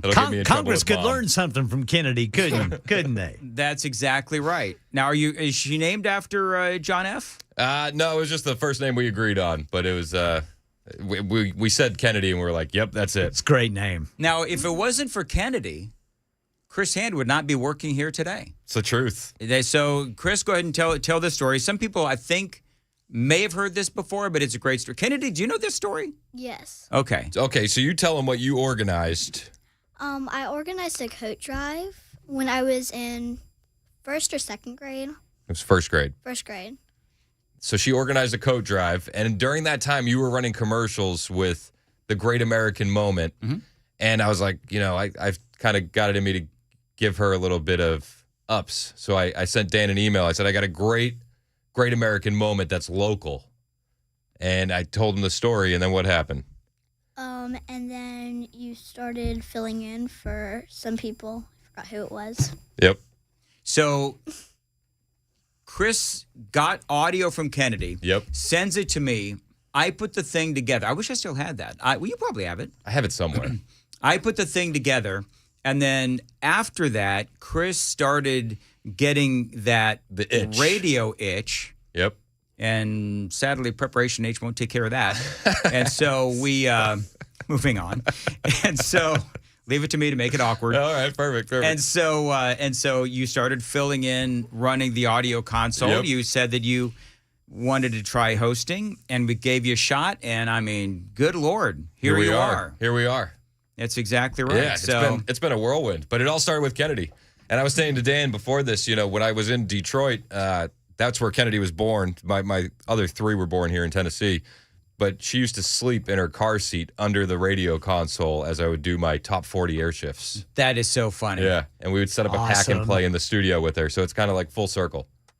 So, absolutely. Now, tell the story about the big moment before she came on the air. Oh, yeah. So I thought today was going to be, Dad's day, where she's like, wow, my dad is so cool. And our ops manager, Charlie, just really took that away from me. So we were upstaged by the ops manager. Yeah, we'll go figure. So we're walking by his office, and what do you see in the window? A Taylor Swift Christmas card. So we walk by, and then she goes, I see that Taylor Swift Christmas card. And she just wanted to look at it because she thought it was cool. And then what did Charlie do? He gave it to me. He gave you a Taylor Swift. He didn't give it to me. He gave it to you. Mm-hmm. What's up with that? I'm a Swiftie. Makes sense.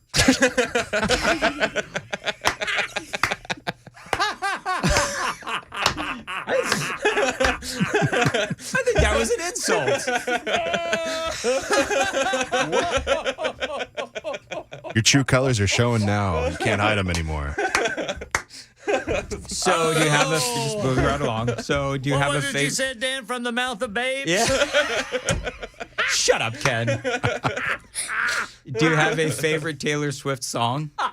Um, I'll tell you what mine is. You want to hear mine? Sure. Love Story. I like that one. I like Style too. Shake It Off. Shake It Off is pretty Shake good. It Off. That's a good one. Now we're gonna get in the weeds now. Do you like the original Taylor Swift albums, or do you like the ones that she's re-recorded? I have to say the original because they're cleaner. Look at that. That's a fan right there. She's actually right. Yep. Because Yes. the more recent ones are slightly more spicy. Have you seen Taylor Swift in concert? No, I don't. Does your dad let you go to concerts? Or your dad's like a big stick in the mud? Do you know what a stick in the mud is? No. It's your dad. Dan's still upset. That makes sense. I am. I'm trying to. Dan, he's trying to deflect here. Trying to deflect. How old are you going to be when you start dating? Chris? 30. 30? Okay, very 30. good. That's now a nice round number. Wow, she just smacked him too. Oh, goodness. Very good. So, do you want to go see Taylor Swift in concert? Definitely.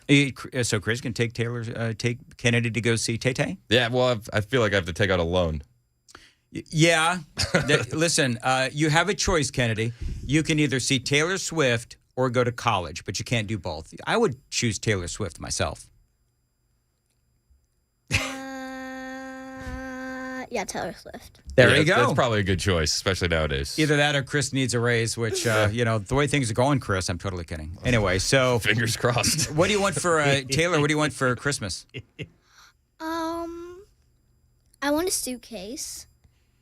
A what? A suitcase. A suitcase? Yeah, the new ones that are like really big. Okay, why do you want a suitcase? So we go on a lot of trips, and I have to pack all my clothes in my brother's suitcase, and I want my own. Okay. That's what it really There boils you down go. to. Yeah. I can't, she doesn't want to put her stuff next to the Batman underwear, That's funny. Well, so is she going to get said suitcase? I think we might make something happen. All right, very good. What color do you want? White. You want a white suitcase? Mhm. Okay, very good. Do your friends come up to you and say, "Hey, I heard your dad on the radio"? Sometimes. They do. Is it embarrassing? No. Are you sure? Because I've heard the show. Do you know what just happened? We don't have a camera on Kennedy for obvious reasons. She just face palmed. My kids can relate, Kennedy. Trust me, so when my kids were your age, because you're 9, same thing would happen, right? They would hear me on the radio, and they would also face palm when they heard me on the radio, just like you just did. Well, she was hearing you because I wasn't saying anything. Well, very good. What else we got? What do you want to talk about with Kennedy or anything? Didn't you want to talk about best Christmas gifts? Yes, that's what I wanted to talk about. Kennedy, what's your best Christmas gift yet? Now, I'm assuming it'll probably be your big white suitcase that you may or may not have coming. But other than that, what has been your favorite gift so far? Then we're going to go around the room. I was gonna say my dog, but I think that the Taylor Swift car just topped it.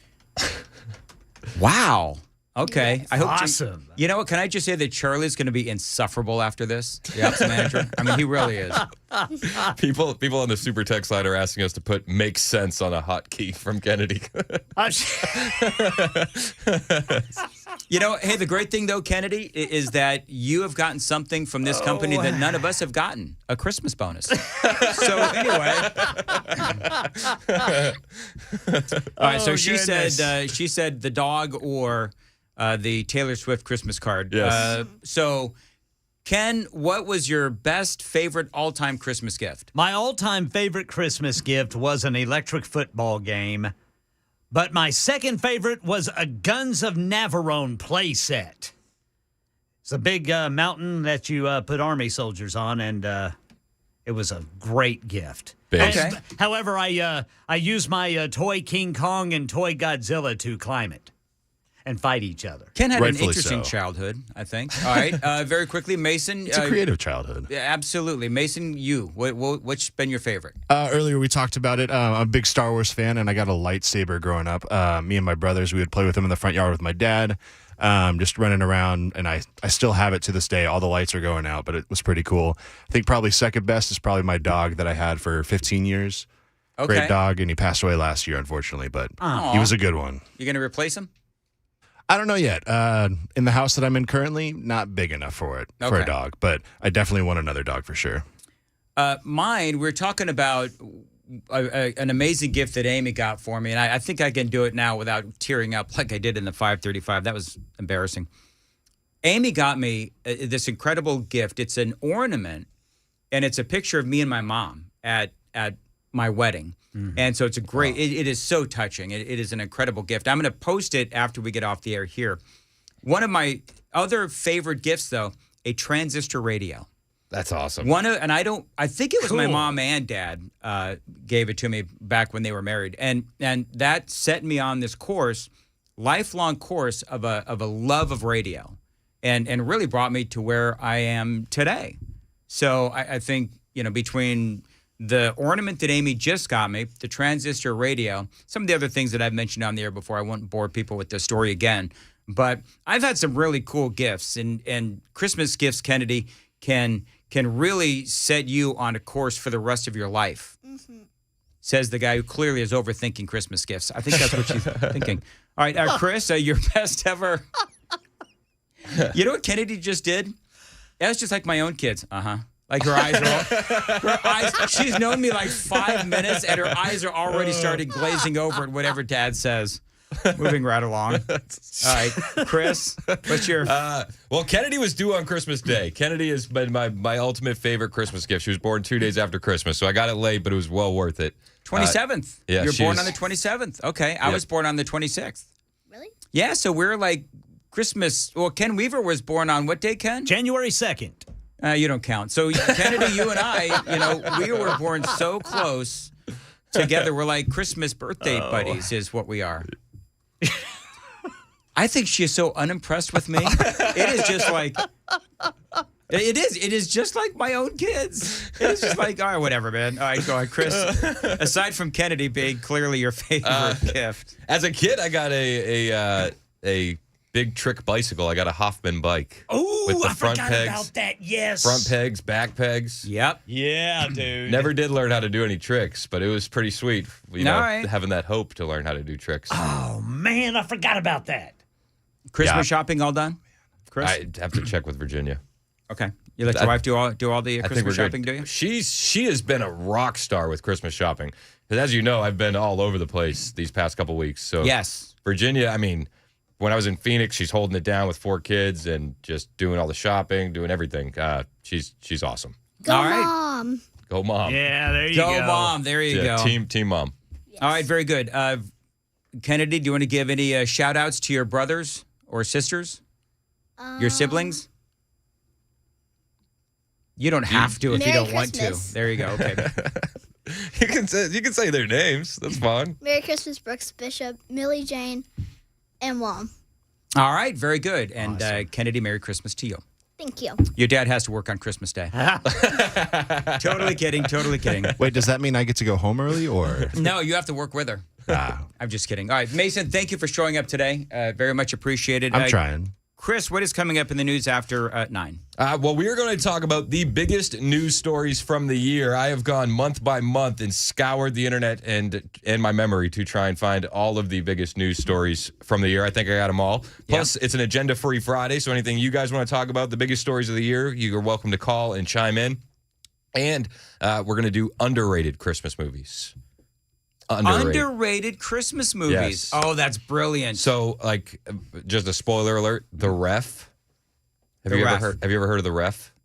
Remind me. Okay, so Dennis Leary is a burglar, and he breaks into a home on Christmas, and the family is insufferable. And so, as he takes this family hostage, he basically spends the entire time diffusing fights between them. Okay, that's on my list. I'm going to watch that. It's awesome. All right, very good. Thank you very much, everybody, and Merry Christmas to you. I'm off next week. You can hear me.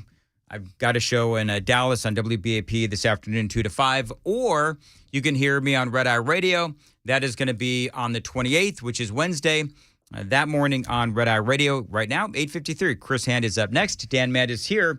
And now is the time to leave the pain in 2023 and get on the right path to a pain-free 2024. The Wellness Institute of Nashville can help you do just that. Now, if you've been trying to get rid of your chronic pain, but you simply cannot find the right doctor, go with my doctor, Dr. Kevin Mitchell.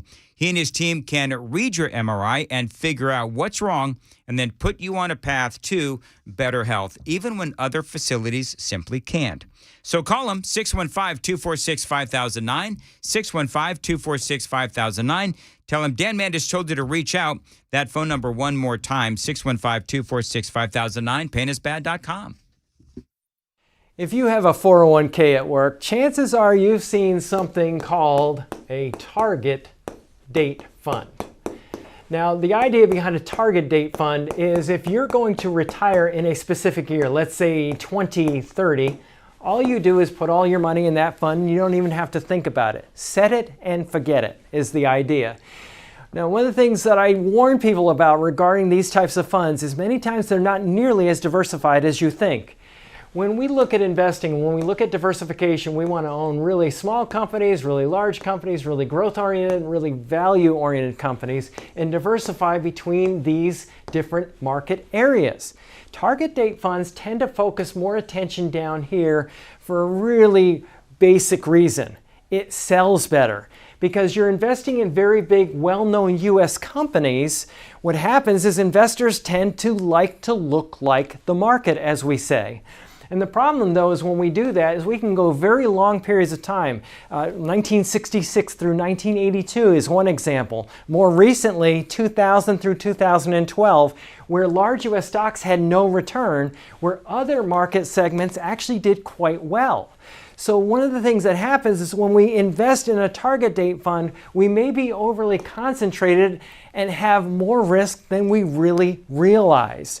So if you want to learn more about our approach to investing and financial planning and how we educate investors, go to paulwinkler.com and set up a free 15-minute phone call, or you can call 615-851-1950.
8:57, Nashville's morning news on Super Talk 99.7 WTN. I thought I was done, but apparently I've got another 60 seconds.